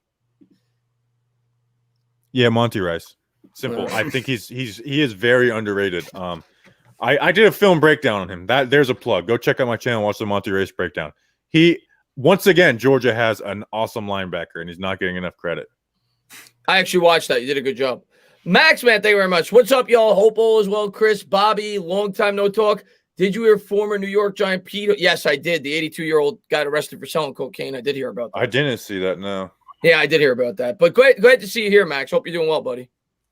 Jalen Moore. Jalen Moore's a very underrated player who just went to the Vikings. Played guard at the Senior Bowl. How do you pronounce this guy's name? Amen Agaganabigami? You're asking the wrong dude. That? We're just going to call him A.O. A.O. Yeah. Just amen. Amen. All right, so what do you look at? You want to look at running backs here, Bobby? I'm going to take running back with the second 6th round pick. Okay. Now we're talking. Bobby for GM. Maybe how about a D tackle? No interest there at all? I haven't watched them. I am ignorant to defensive tackles this year. I didn't watch them. We have like 7 that are like decent on the team right now. Like we have you got Dex and Leo. Danny Shelton is maybe the most underrated free agency signing of there. You got BJ Hill, who everybody likes. They brought back Austin Johnson, doubled his salary for God knows why.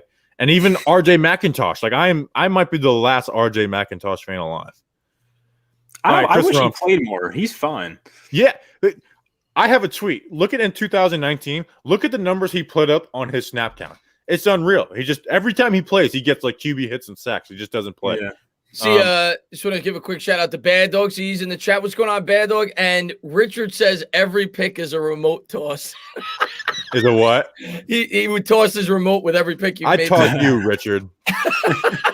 So what are you thinking about here, Bobby? Chris Rumph. He is so underrated. Now he is not good versus the run game. He can get bullied in the run game, but he has pass rush moves that are top of the class. So and he could drop back into coverage. They can put him all over the place. Patrick Graham would love him. Chris Rumph. And it's like, oh, well, it's not going to run. Well, it's the 6th round. I'm not going to get a perfect player. Running back Javian Hawkins, easy. He's my guy. That's a draft, and it's better than anybody's. I'm sorry. The chat is wrong. The public is always wrong about the draft. They always are. I'm right. Everyone else is wrong. But you sound pretty confident. I'm probably overconfident with this draft stuff. But you like your guys. You fall in love with your guys every year, and that's why I love the draft. Yeah, if you're a team and you're leaving the draft saying we didn't have the best draft, then you're probably doing it wrong. Like, okay, people are mad at this. Elijah Vera Tucker, great pick at 11. I don't care what people say. He's a great pick. De'Ami Brown, I think he's the 4th best wide receiver. I love that. Nico Collins. Now we have a lot of talent there, but you know what? It's the 3rd round. I have a guy who I think could go in the top of the 2nd, who's 6'4". How about here? All you 1 injury away from this? How about that? We're 2 injuries away from having a bad receiving core. Now I got that fixed.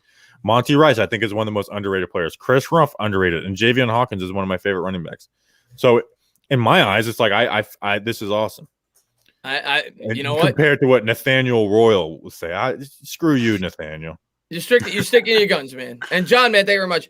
Is the worst case scenario if we pass up Arson's Washington football team drafts him and the defense makes it a living hell even more for us for years to come? I never worry about who our division is picking. I say the same thing every time. I've had people ask me, "Oh, should the Giants draft so-and-so so the Eagles don't get him?" If you draft that way, you're going to screw up. You draft for your team. You don't worry about the other teams. I will say I am afraid, though, because Washington's defense is so good. If they get a quarterback, I have my concerns. But the Giants can't control that. You know what I mean? Like, if they trade up for Trey Lance or – I hope they get Trey Lance. That guy sucks. You're not a fan of Trey Lance, really? No, I'm not. Come on. I like Trey Lance. He has great traits, but he's late. He is so late all the time. Hey, the Niners took him 3rd. They know what they're doing. Come on. No, they're taking Mac Jones. I could guarantee they're taking Mac Jones at this point. All right. So should I just redo it or just not take Pitts? Because we all agreed we're not taking Pitts because it's not realistic. Should I redo it? Yeah, redo it. You can restart in the 1st round.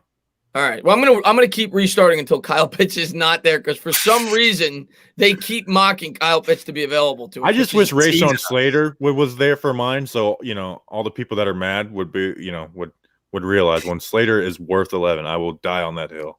It happened again. Wow. You know what? Slater's there. Just take Kyle Pitts, and then you'll win this in people's eyes, Chris. I'm not. I know people want Pitts, but I'm not doing it because he's not going to be there.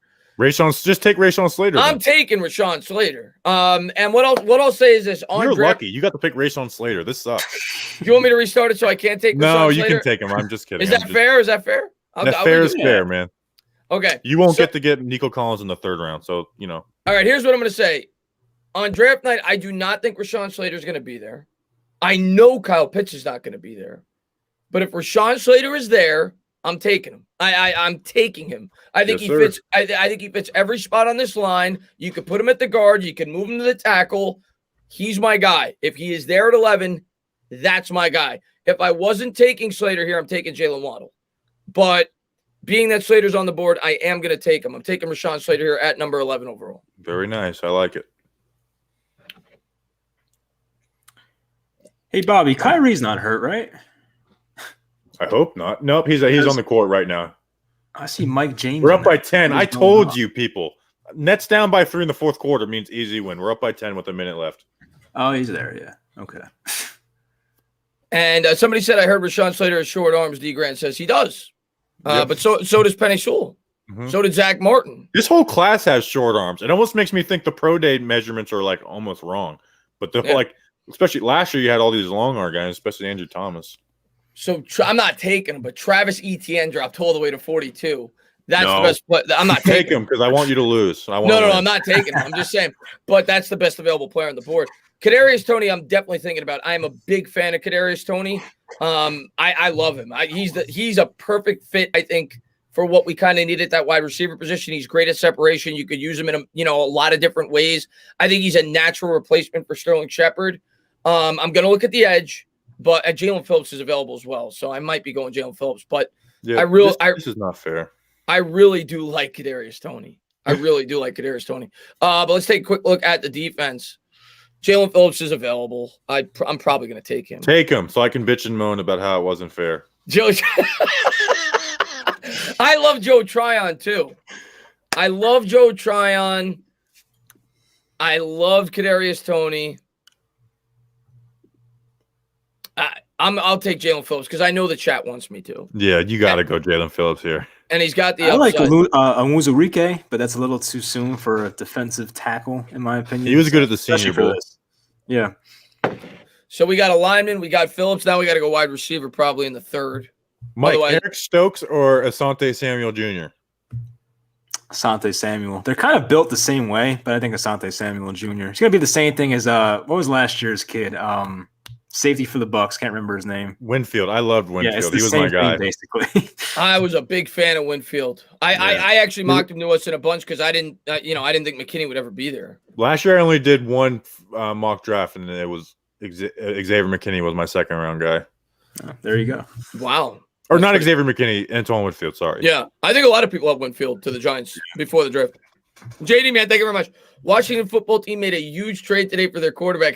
#Flowers. Oh, yeah, we didn't even talk about that. Actually, we did, I think, briefly when we first started. But it's good to have him back in the division. It's great to have him back. Pat Freiermuth is available.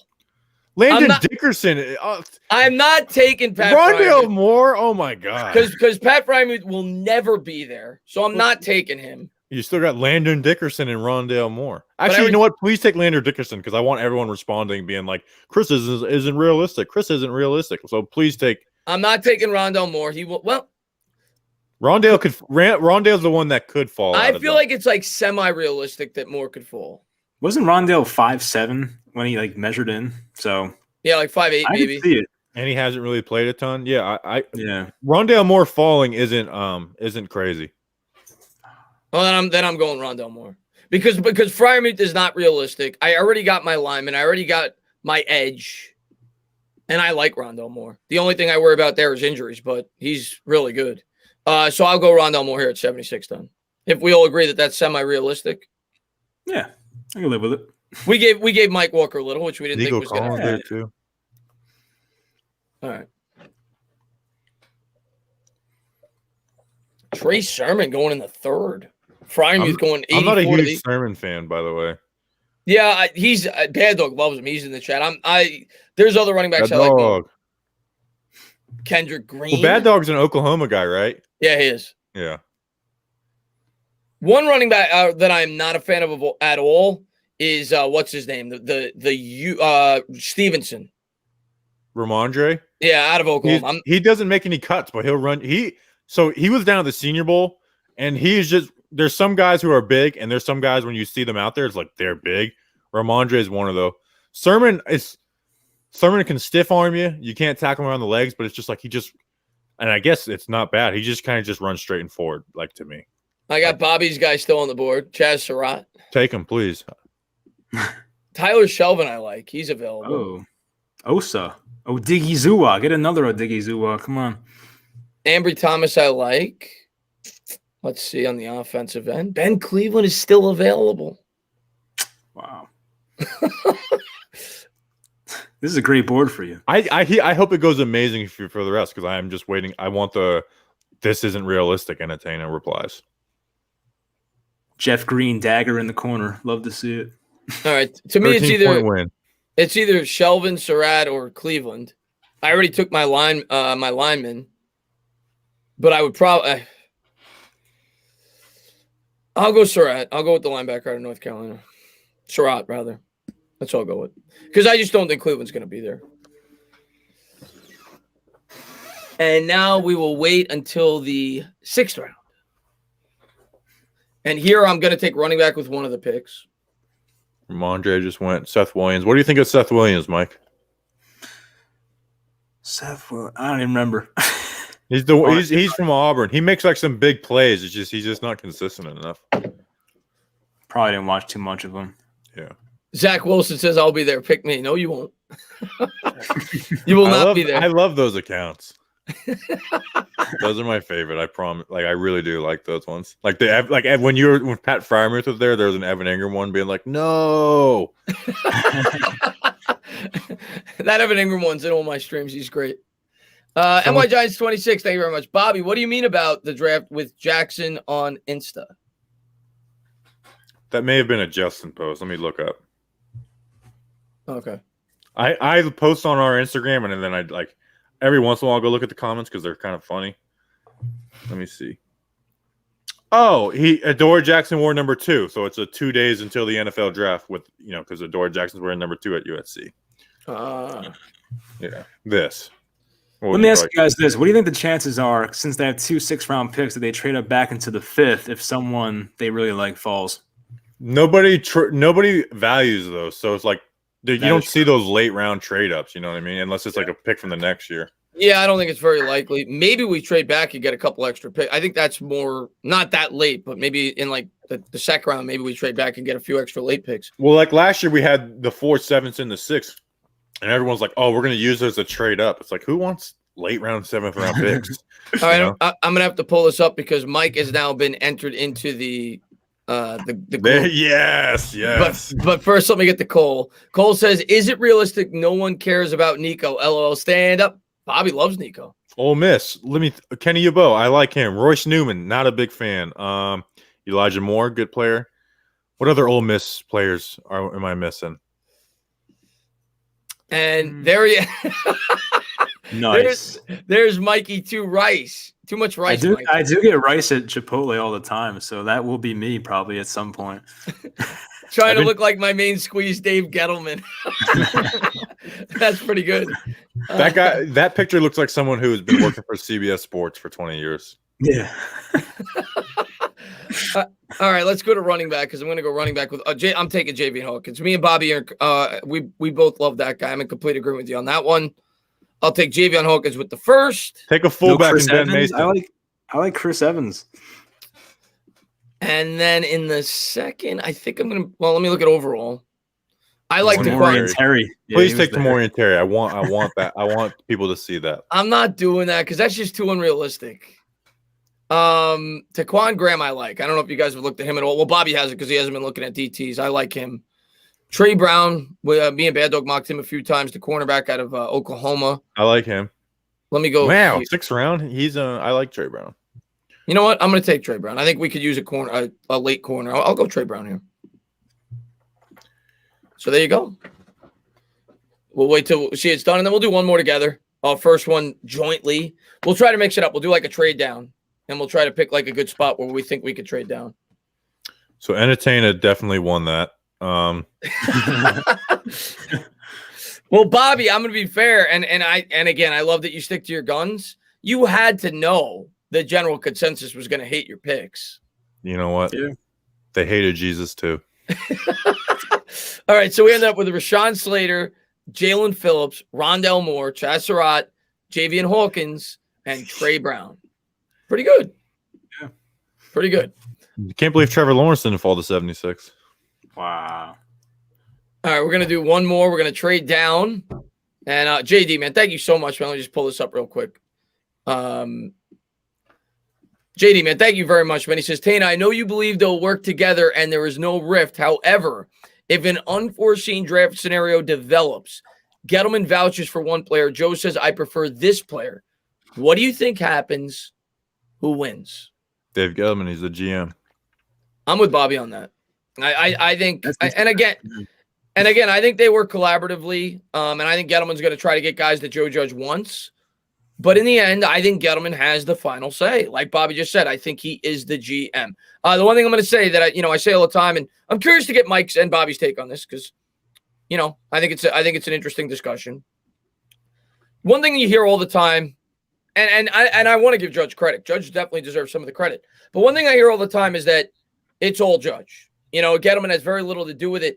And I say to myself, well, Gettleman did the same thing with Shermer. Gettleman brought in 4 former Cardinals, guys that played with James Betcher, right? He brought in Antoine Bethea. He brought in Marcus Golden. I forgot the other 2 players, but he brought in former players then. I think this has always been the way it is. I think he works collaboratively with the coaches. But I do think Gettleman has the final say. But I'll let both you guys answer that question. Yeah, it's always a team effort. I do think 2020 going so well gives Joe Judge a little more say than he did, last year.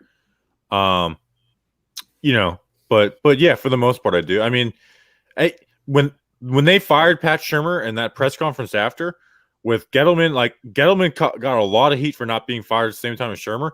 He gave Shurmur credit for he liked Jones, and that I know Jones isn't as popular now, but at the time Jones was I think Daniel Jones saved Dave Gettleman's job.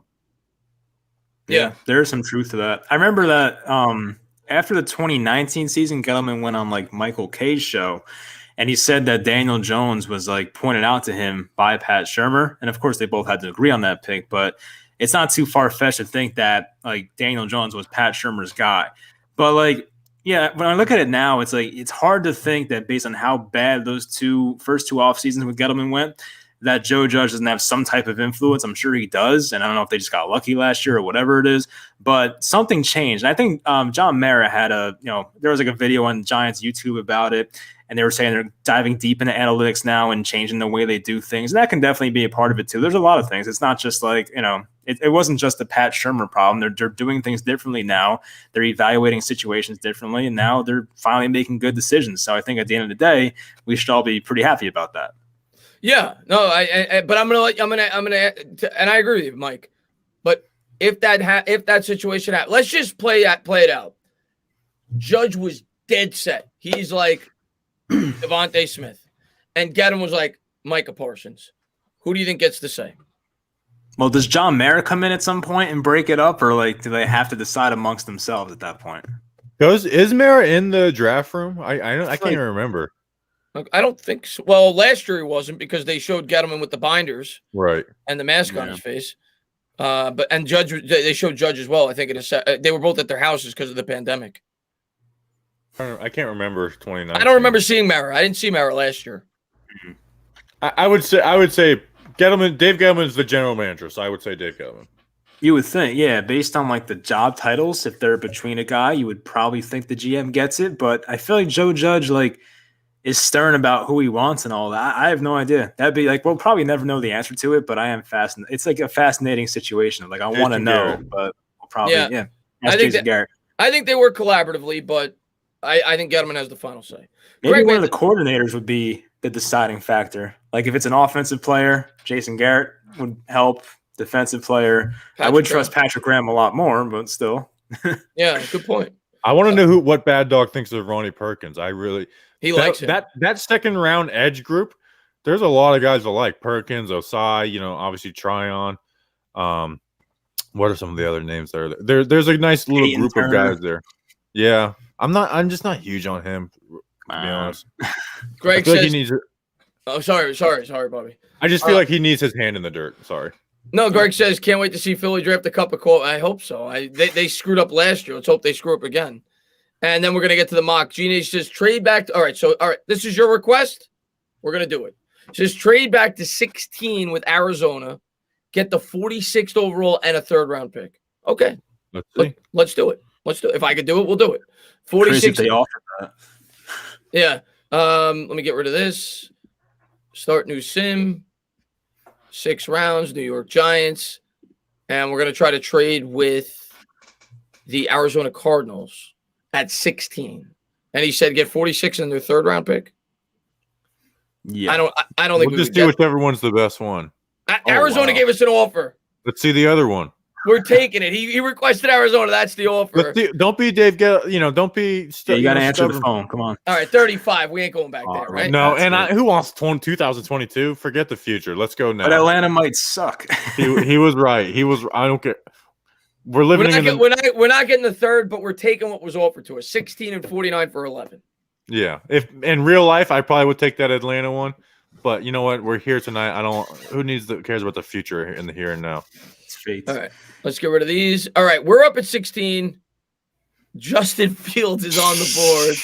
We're not doing that, obviously. Well, you see who's there, right? I know who I want. Najee Harris. Gotta be. Zeke, man, thank you very much. Zeke says Parsons is the elite pick at 11, would instantly make our defense elite. I think Giants fans are completely on the Parsons board at this point. And I'd be happy with him. But at 16 here, guys, I'm in agreement with Bobby here. At 16, let me just take a look at the rest of the board. I didn't say anything yet, but you know what I want. Elijah Vera Tucker. Read your mind. JOK is there. Azeez Ojulari is there. Elijah Vera Tucker's there. Quiddy Pay's there. Ooh. Yeah. So, all right, we'll start with Mike. Who do you want? Vera Tucker or Quiddy Pay? You can talk me into JOK here too, but I would say Pay or Vera Tucker, one of them. I'm going Vera Tucker. Tiebreaker. Chris is the tiebreaker. Yeah, I'm going Vera Tucker. At 16, I mean, the only guy that I don't even think there's anybody here that I'd even entertain over Vera Tucker. I'd go Vera Tucker. We got Fried Vegas in the chat. Fried Vegas. Nobody even knows what he looks like. Let me pull him up real quick because he doesn't show his face. And there he is. He says, Mike in the frying ring. Now listen. All right. And JD Sports Talk, man, thank you very much. What NFC teams are you concerned about potentially having a great draft or drafting a certain player we would have to deal with for years to come? Trey Lance, Washington. I know Bobby doesn't like him, but that would be my worry is Washington gets their QB. So Washington. That's my exact answer as well. Washington comes up and gets their quarterback. Nobody that the Eagles draft is going to worry me because their team sucks right now. And we're picking before them anyway. If Washington traded up and got a quarterback, that would probably scare me the most. The Cowboys, I don't know. Like, I feel like the Cowboys have to go defense. Yeah. I think Washington. I think you guys hit it on the head. I think it'd be Washington if they traded up for a quarterback. You know what's crazy is people trash like Jerry Jones, and deservedly so. Dallas is like really good at drafting players. It's kind of crazy how good they are at drafting. I hate giving Dallas credit, and I do it all the time. I do it all the time on my channel. I don't think Dallas gets enough credit for how well that they've drafted. They've run into a lot they can't get a good coach is their issue. And they've run into bad luck. But they've drafted very well. They built that up. If you get Joe Judge to the Cowboys, Super Bowl contender. Yeah. I don't even like thinking about some Joe Judge Cowboy Photoshop. I would lose my mind. Yeah, right. Andrew says I tested positive for COVID and have to stay isolated all day, but watching you guys makes it a lot easier. I appreciate that, Andrew. Feel better, man.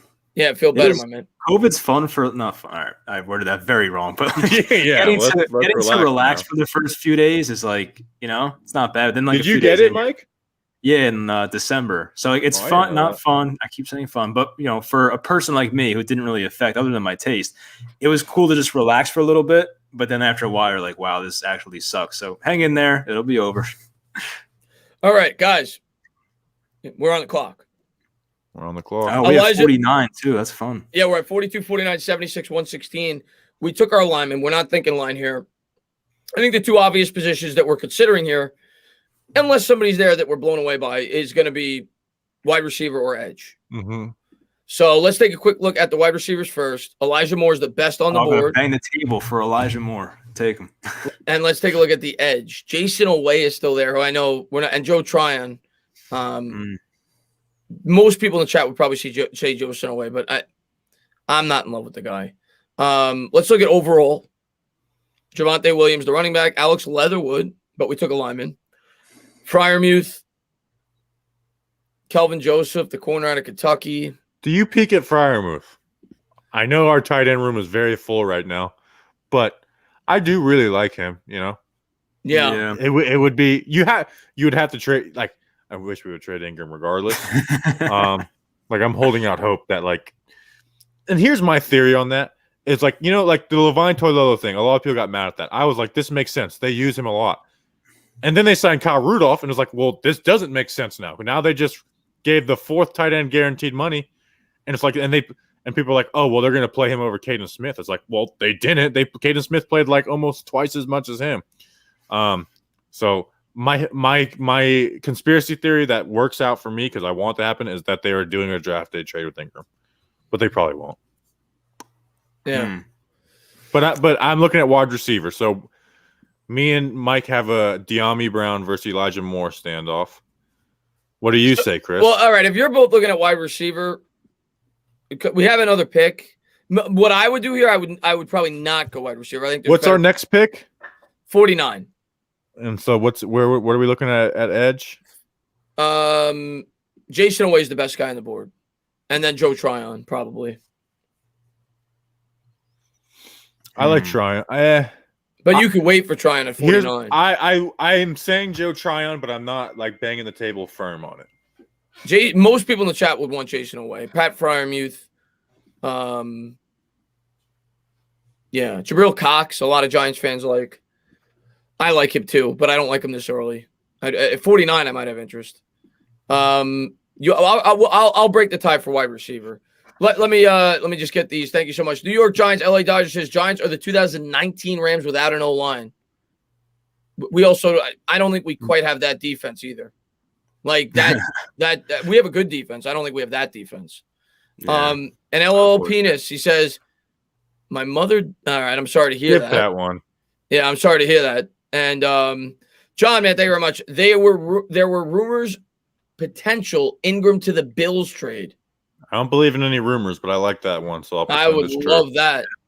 I am not going to go with Freiermuth here unless we traded Ingram. No. We don't know that. So I'll break your tie, and I know Bobby's going to be mad at me, but I'm going to agree with Mike. I like Elijah I'm Moore. fine with it. I like Elijah Moore a lot, too. We could get Tryon at 49, right? Yeah. So, like, having 49 has taken away, like, my bang on the table for my guy type of thing. All right. So let's look at the edge now. And Joe Tryon is there. Do you want to look at anybody else? Who do you like Turner more than Tryon, Mike? It's close. I mean, you can sell me on Tryon there, honestly. I feel like you got to pick Elijah Moore. This defense, though, I would take Tryon for the Giants, yeah. I think Tryon is such a good fit for our scheme. Yeah. He really is. Like, I think you're getting decent value here at 49. So I'm with that. Turner's too tall, I feel like, to be an edge guy. I don't know if that makes sense, but he doesn't have that edge build. He's better with his hand. He looks unnatural when he's standing up. When he's got his hand in the ground, he looks good. But when he's standing up, he looks unnatural. But then he'll have some like plays where he made Brady Christensen look nuts. And Evan Ingram says, "Stop trying to trade me and make me first Pro Bowl." Evan Ingram, you're gonna be on the first bus out of town, my man. Oh man. So let's get to the next pick. So far, let's take a look at our board. We got Vera Tucker, Elijah. That's a pretty good start, guys. All of a sudden, trading back sounds really good. If we could trade back and get Elijah Vera Tucker, I would lose my mind. That's a pretty good start to this draft. Yeah. Let's look at the overall. Richie Grant at safety. De'Ami Brown. You want to double up a wide receiver, Bobby? You want to get greedy? Jalen Mayfield is a good. Jalen Mayfield. Wow. Jalen Mayfield. Let's see. Let's look at individual positions. What positions you guys want to look at? So out of all the ones we've seen so far, I say Diami, but let's look at linebacker since we did go wide receiver. Dylan Moses. No, Chaz Surratt? I'm not a Dylan Moses fan. Chaz Surratt would be my pick. Especially if we didn't get a wide receiver already, I would say Diami. What do you guys think? I don't know if you guys know about him. Paulson Adebo. I just watched Diggy's breakdown like on him. I just watched Diggy's breakdown on him, and it was pretty good. He looks like a very exciting player. Yeah, I did not, but I like him. He was actually thought to be a first-round prospect before he got hurt in his freshman year.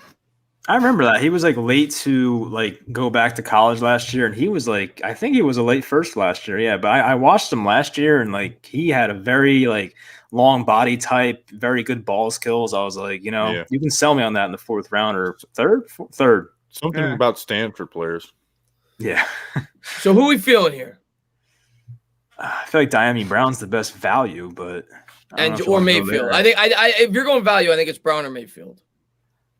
I'm a little over Mayfield guy, but I'm not gonna like argue it too much. So if you want to go there. Here's the thing we're talking about, because double up a wide receiver, but think about offensive line right now. We have Andrew Thomas, Matt Perry, Elijah Vera Tucker, Nick Gates, and then whoever wins there. Where does we bringing in are we bringing in Jalen Mayfield to compete with Matt Perry? I think you would in this spot. That would have to be. Yeah. See, I think that's what makes me say Diami. Mayfield's my fifth tackle in this class, but I say Diami. Let's double up the wide receiver. receiver. This is the team effort, though. So no, I could get on board with that. Maybe we take a lineman in the fourth. I get on. We should have done like role play. Like one of us is Mayer, one of us is Gettleman, the other one's Judge. I think I would have to be Gettleman because it just fits it. Yeah. Yeah. I could do the voice and everything. And Bobby's my daddy said wouldn't mind okay. Oh my God! I love your audience more than anything in the world. Wait, he made you look like a woman. Oh, I haven't. Can you put it up on the screen? I can't see it. Bobby, you're not a horrible looking girl. Yeah, you're just seeing the face though.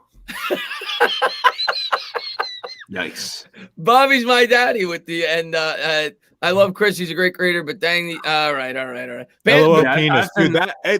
I will say it's so funny that his name is Penis, like, because it's a private part. That is very funny. I didn't laugh out loud, but I thought about it. That's a great name. I've been called bland before, so I think I've heard it all. So I'm good with that. All right. So who we got here? All right. Let's take a look at the board. Let's look at defense first. Well, first, let's see what we got because we've gotten a lot of picks already. We got two wide receivers. We got Elijah Moore and Diami Brown. We got Joe Tryon, and we got Elijah Vera. This is like a dream draft for Bobby and me. I like a lot of these players too. I would love this. And Mike loves Elijah Moore as well. This is like my dream draft if you even just cut out Elijah Moore. So this is beautiful. Good thing we went Elijah Moore and waited on Diami. Yeah. All right. Let's take a look here. All right. What positions you want to look at here? You want to look at line? You want to look at corner? What do you want to look at? I want to see BPA. What we're looking at. All right. Bobby Brown's interesting. I mean, I know we have a lot of defensive linemen, but I'm not familiar. I know you like Stone Forsythe, Bobby. He's available. I like Stone Forsythe. I don't love him, so no. It's a cool ass name. And he shut down Aziz Ojulari. Ambry Thomas, a player I like. Khalil Herbert, running back. We could go because we've already gotten an extra pick if we like a running back. But we got the 6th round. We're gonna get a running back we love in the 6th round. Jalen Darden. We already took 2 wide receivers. Ooh, is that Osa Odigizua? Yep. What are your thoughts on him, Mike? He's undersized, but like very strong hands, very strong legs. He just keeps pushing guys back into the passer. I like him, honestly. He'll be good against the run too. He looked good at the Senior Bowl. I don't know if he's a scheme fit for us, but I don't know if he could play like defensive end for this. But everybody's saying Trey Sermon. They all want Trey Sermon. No, we're not. I'm not. I'm with you guys that I would rather wait till the 6th round to take a running back. People just like the name. Man, we felt really good about the first ones. I don't. Chris, you decide on this one. All right, I'm going to take Ambry Thomas then because that's the guy that I like the most here. Okay. I don't know if you guys know a lot about him. I'm not familiar. Yeah, he's a cornerback out of Michigan. He actually had a much higher grade earlier on in his career. Super fast. I think he ran like a 4.37. He's got good ball skills. I like Ambry Thomas. He's a prospect that I like. He's a cornerback. I think that's where I'm leaning when I did a quick scan, but I'll look around the rest. Edge, linebacker, Monty Rice is available. I think I'm going to take him. I like him. I've had him mocked to us in one of my mock drafts. I'm going to go with Ambry Thomas out of Michigan. Do you guys like Benjamin St. Just or no? He's kind of interesting. I like him. He's very long. Yeah. So here, most of my corner information comes from the Senior Bowl, from just watching one-on-ones of wide receivers and corners. I didn't watch a film on a ton of them. St. Just and then Cam Bynum from California were the ones that like kept on like. Now they one-on-ones are made for receivers to win, but those are the two that like really caught my eye the most. Yeah, I see Cam Bynum right now, 192. And Tudo, man, thank you very much. I'm not so worried about the other NFC's teams do or don't do. All I know is we got Joe Judge, and they don't. Forget about it. Best coach in the division. Best coach in the division, my man. So what are we thinking here, guys, with these last two picks? Running back. And something else, yeah. Best available player, probably. Well, we just took a corner, right? So Elijah Mitchell off the board. I like Elijah Mitchell. Damn, he's off the board. Well, I think we're going to end up with the same running back, Bobby.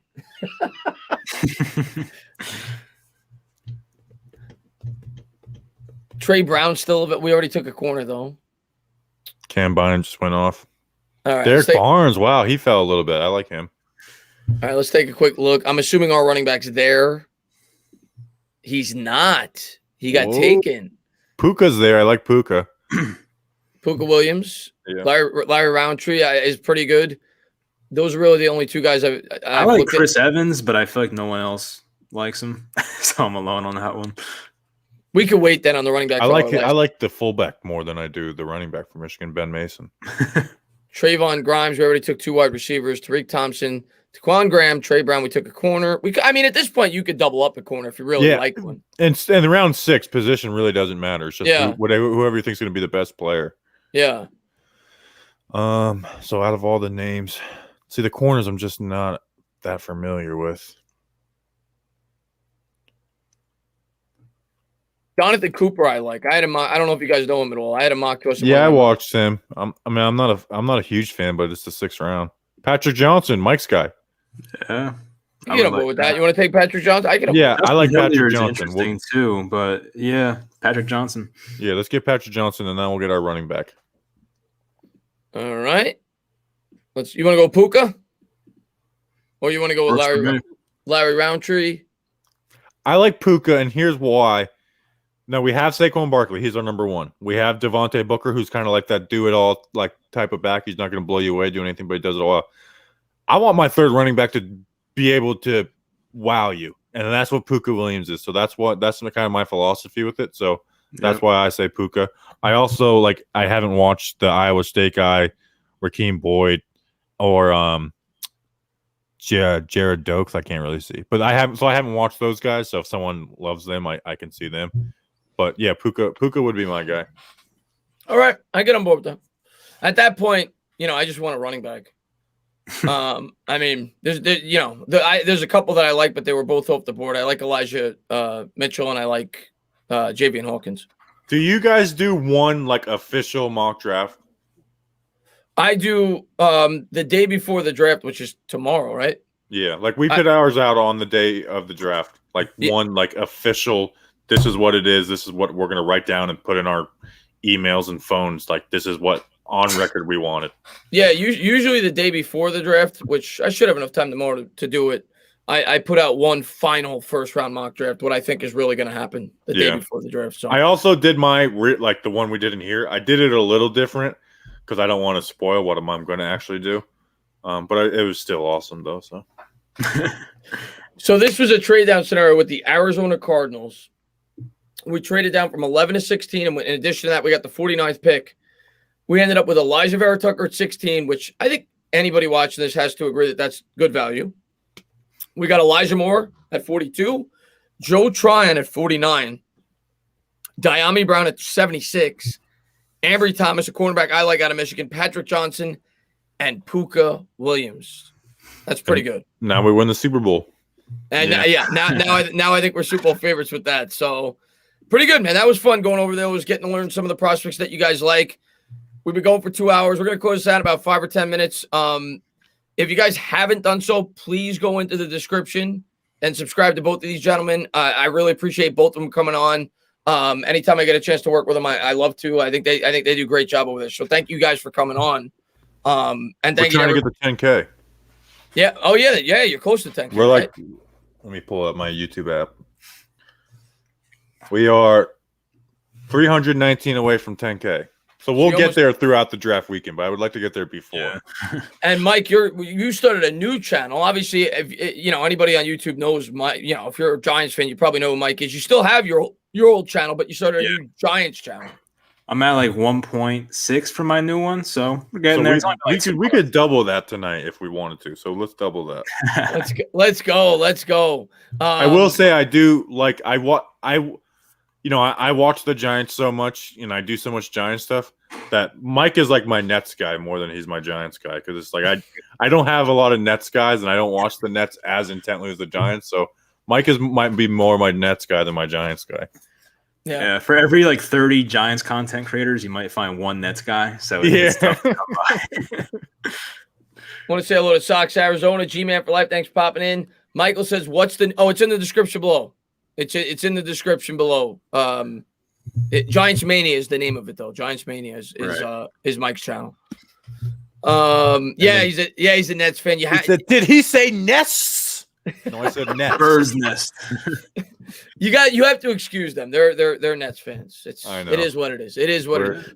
But to be fair to both of them, I've known them before KD got there. They were Nets fans before that. Oh yeah, I have struggled through so many years as a Nets fan. We deserve this. Like as a Nets fan, I had those glory days of the early 2000s where we went to the finals, but I had kind of accepted. I was like, my team probably will never win a championship, and now they will. Yeah, maybe. Come on, don't jinx it. And then Mark Colarusso says Bobby Foreskinner. Dude, just cut out the ner. Like that. People in high school would say that. They would say foreskin. Just say foreskin, not Foreskinner. Come on, my man. Sacred Dust says, cool stream, Tana. Yeah, man, can't wait, man. We're 2 days, really a day away now. And I'll answer like 3 more of your guys' questions, then we're gonna close it out. Knicks run New York, hopefully. Congrats. What's the link for the giveaway where if you look at my community notes or ARX, I don't have the link off the top of my head. If you look at my community notes, it's right there. And if you look at my last Gettleman project, the link's right there as well. The password is Eli Manning, no space, all lowercase. You have to fill out an NFL.com account. But if you go to my community notes on my channel, the link is right there. Wait, is there a challenge for that? Like NFL.com has like a mock draft accuracy thing? Yeah. I'm actually doing my sponsor's actually doing a giveaway for the draft where we're giving away a signed Eli Manning football. And NFL.com has a contest where you fill out the first 32 picks, and whoever gets the closest. I'm about to do that then. That's a good idea. Yeah, do it. You can win the Eli Manning Bowl. Do it. Just go into my community notes. The link's right there. You guys didn't mention Owen from Penn State, Francisco says. I guess that's a guy he likes. Owen Daniels? I like him, but we just weren't going to take him. Yeah. Don't y'all want to do an Eagles mock draft? We did that last time, me and Bad Dog, and we drafted all punters and kickers. That's funny. I like that. I bet you got like some random Eagles like comments who were like, "Are these guys freaking dumb?" Like every once in a while, like I think we all do it. We'll probably like put out like just like a joke tweet or whatever, and you get those stragglers like, "This guy thinks Jalen Waddle's going to be there in the 4th round. What are they thinking?" Everyone does that when we get to that point in the draft where we're all fed up with mock drafts. It's just mock like the 7 best players to your team, and then some people will take it serious. It's funny. Giants for Life says we need a replacement for. I've seen a couple of Giants fans bring this up that they want to draft a punter. I don't know. Let's get Pat McAfee out of retirement. Let's go with that. Like, I feel like we would have already cut him if we were going to cut him because I know it saves a lot of money this year. But I think Dixon's going to be the punter this year. I don't see the Giants drafting a punter. Yeah. People have brought that up to me a lot. I don't think we're drafting a punter. But, guys, we are going to close this out. I just want to say thank you to everybody for being here. Appreciate all the support that you guys always show on my channel. Hopefully, you guys check out theirs. I will be live tomorrow calling the Knicks game and definitely be live on draft day. So thank you to everybody for being here. I had a blast. I can't say thank you enough. Bobby, Mike, always let my guests close it out. Bobby, go ahead. Chris, thank you. I always appreciate you coming on. Love what you're doing. Well, you came on this time. I'm so used to saying that I'm so used to finishing. I appreciate you letting me come on, man. I love coming on. I love talking with your chat. They make me laugh. They have good opinions, and I really do. I really do enjoy it. And then obviously talking with Mike is always good. So thank you. If you think I'm, like mildly smart, subscribe. If not, subscribe as well. Cody Hot Take says, I apologize to Mike. You're really chill, bro. My bad. What did he say? What did he say that was so bad? I don't know. Maybe he said something on Twitter. I don't know. That's what it is. Like on Twitter was on fire today. I have a bad personality on Twitter, and people think I'm like a smart ass know-it-all. But like in reality, I'm a pretty nice person. So I'm gonna be honest with you guys. I said it. I was nervous tonight. I'm like, after I saw Twitter, there were grenades being thrown, and I was like, this might get bloody tonight. But no, it was a fun stream. I had an absolute blast. And yeah, Mike on Twitter. I say it to Bobby all the time. Mike on Twitter is not real life Mike. Yeah, real life Mike, when you get an opportunity to like actually talk to him, like Cody just said, he's a chill guy. He has his opinions, just like any other Giant fan. He states his opinion. But I think nobody is like they are in Twitter in real life. I think that there's very few, and if they are, they're probably insufferable to be around. Yeah, sure. I appreciate it, G-Man for life, man. Thank you very much. But Mike, go ahead. I didn't mean to cut you off. Oh yeah, so no, I was excited when you DM me or whatever that we're gonna do this. I thought Justin would be on, but hey, the three of us is still good. But yeah, I haven't talked to you in a while, so I was excited to get the opportunity to talk to you and Bobby. Really good content creators for the Giants, and hopefully we talk more. Maybe after the draft at some point, a little season preview or something like that. I'm sure we'll get together at some point. I'll tell you what, guys, and it's up to you guys. I know you guys are very busy. Taco, man, thank you very much. All your final thoughts on who the Giants take at 11. I'm going to get to that in 1 second. I'll go on one of your two channels, whatever. Talk of Giants or Mike's channel, whatever. You guys want to do like the week after the draft, a recap of the draft. If you're free, I'm up for it. We do a roundtable stream. Maybe Justin comes on. And like I said to Mike, I definitely want to do our weekly thing we did last year. So, but right. Bobby, up to you. If you're free for that, I'm definitely down for it. Let's do it, man. I'm not going to know what to do with my hands once we finish that defensive undrafted free agent podcast. It's like, all right, so we gotta start hitting up people for interviews and get ourselves to training camp to where we're doing an episode every day. But hopefully we get some like OTAs and stuff to fill space this year. I think we will. Yeah. So the Giants already said they're not going to what the OTAs, right? Summer, whatever. Yeah. Hopefully they'll figure it out. Yeah. Well, Bobby, you said you're going to training camp this year if they have it, right? If they have it, I will. Me and Justin will be down there for 5 days. Making asses out of ourselves more than usual and having fun. Mike, if they have training camp, you're gonna go?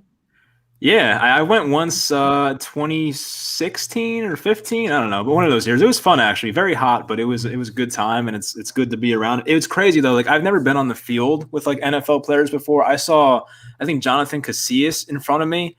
My jaw was dropped of like how mammoth these people are, and like this dude's biceps were bigger than like my entire torso. So it was a pretty scary experience, but it was very fun as well. I would definitely go back. We can all ambush Joe Judge this time. All right, we have to make this promise, and we could contact each other. If they have it, we'll go on the same day. We'll meet up and we'll do something at training camp. We will for sure. We'll definitely have a good time. All right, real quick, Taco says all your final thoughts on who the Giants take at 11. I'll start.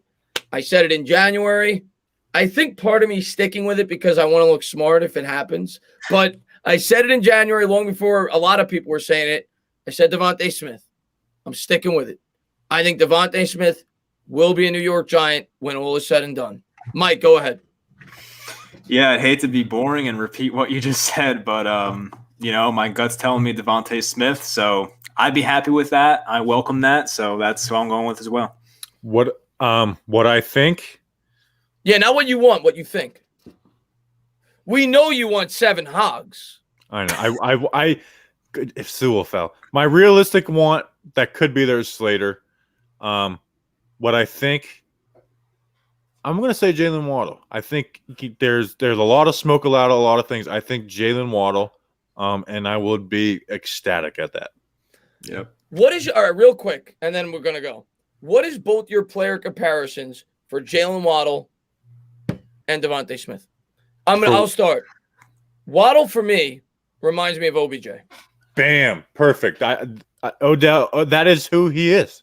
When I watch Jalen, there's a lot of people that say Jalen Waddle's a straight line speak. When I watch Jalen Waddle, I'm like, this is a guy that could take a 3-yard slant to the house, and you can move him around all over the field.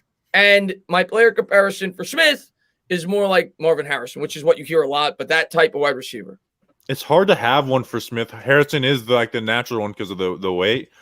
And obviously they're both like amazing route runners. So I get that. That makes sense. But Smith is just a hard one to really find that guy because there's never been someone that light that's succeeded. So he's gonna be his own comparison.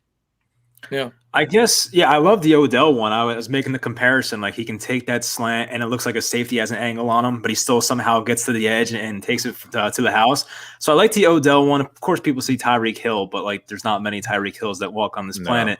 So, I like the Odell one. For Smith, I have no idea. There's just no one like him. I would say maybe like, I know he's probably 40 pounds heavier, but Keenan Allen, I feel like maybe have similar games in a way. So I would maybe go with that. Don't even know, honestly. I like it. That's and when I first started looking into these prospects, and that's why I fell in love with Waddle. When everybody was saying Devontae Smith, I'm like, I think NFL teams are going to like Waddle more because when I watched him, I'm like, this is OBJ. Like this guy's OBJ. But Greg, man, thank you very much. He says, what the frig is this? Just another stupid comment. Don't know. Happy to see Mike and Bobby with you, Chris. Fan of all. You appreciate it, Greg, man. Thank you very much. And Greg, I'm sure you're aware. Mike's got a new channel, but if you're a fan of Mike, I'm sure you know. But for everybody that is not aware, the link is in the description below. Giants only content over there. Again, I want to say thank you so much to everybody that was here.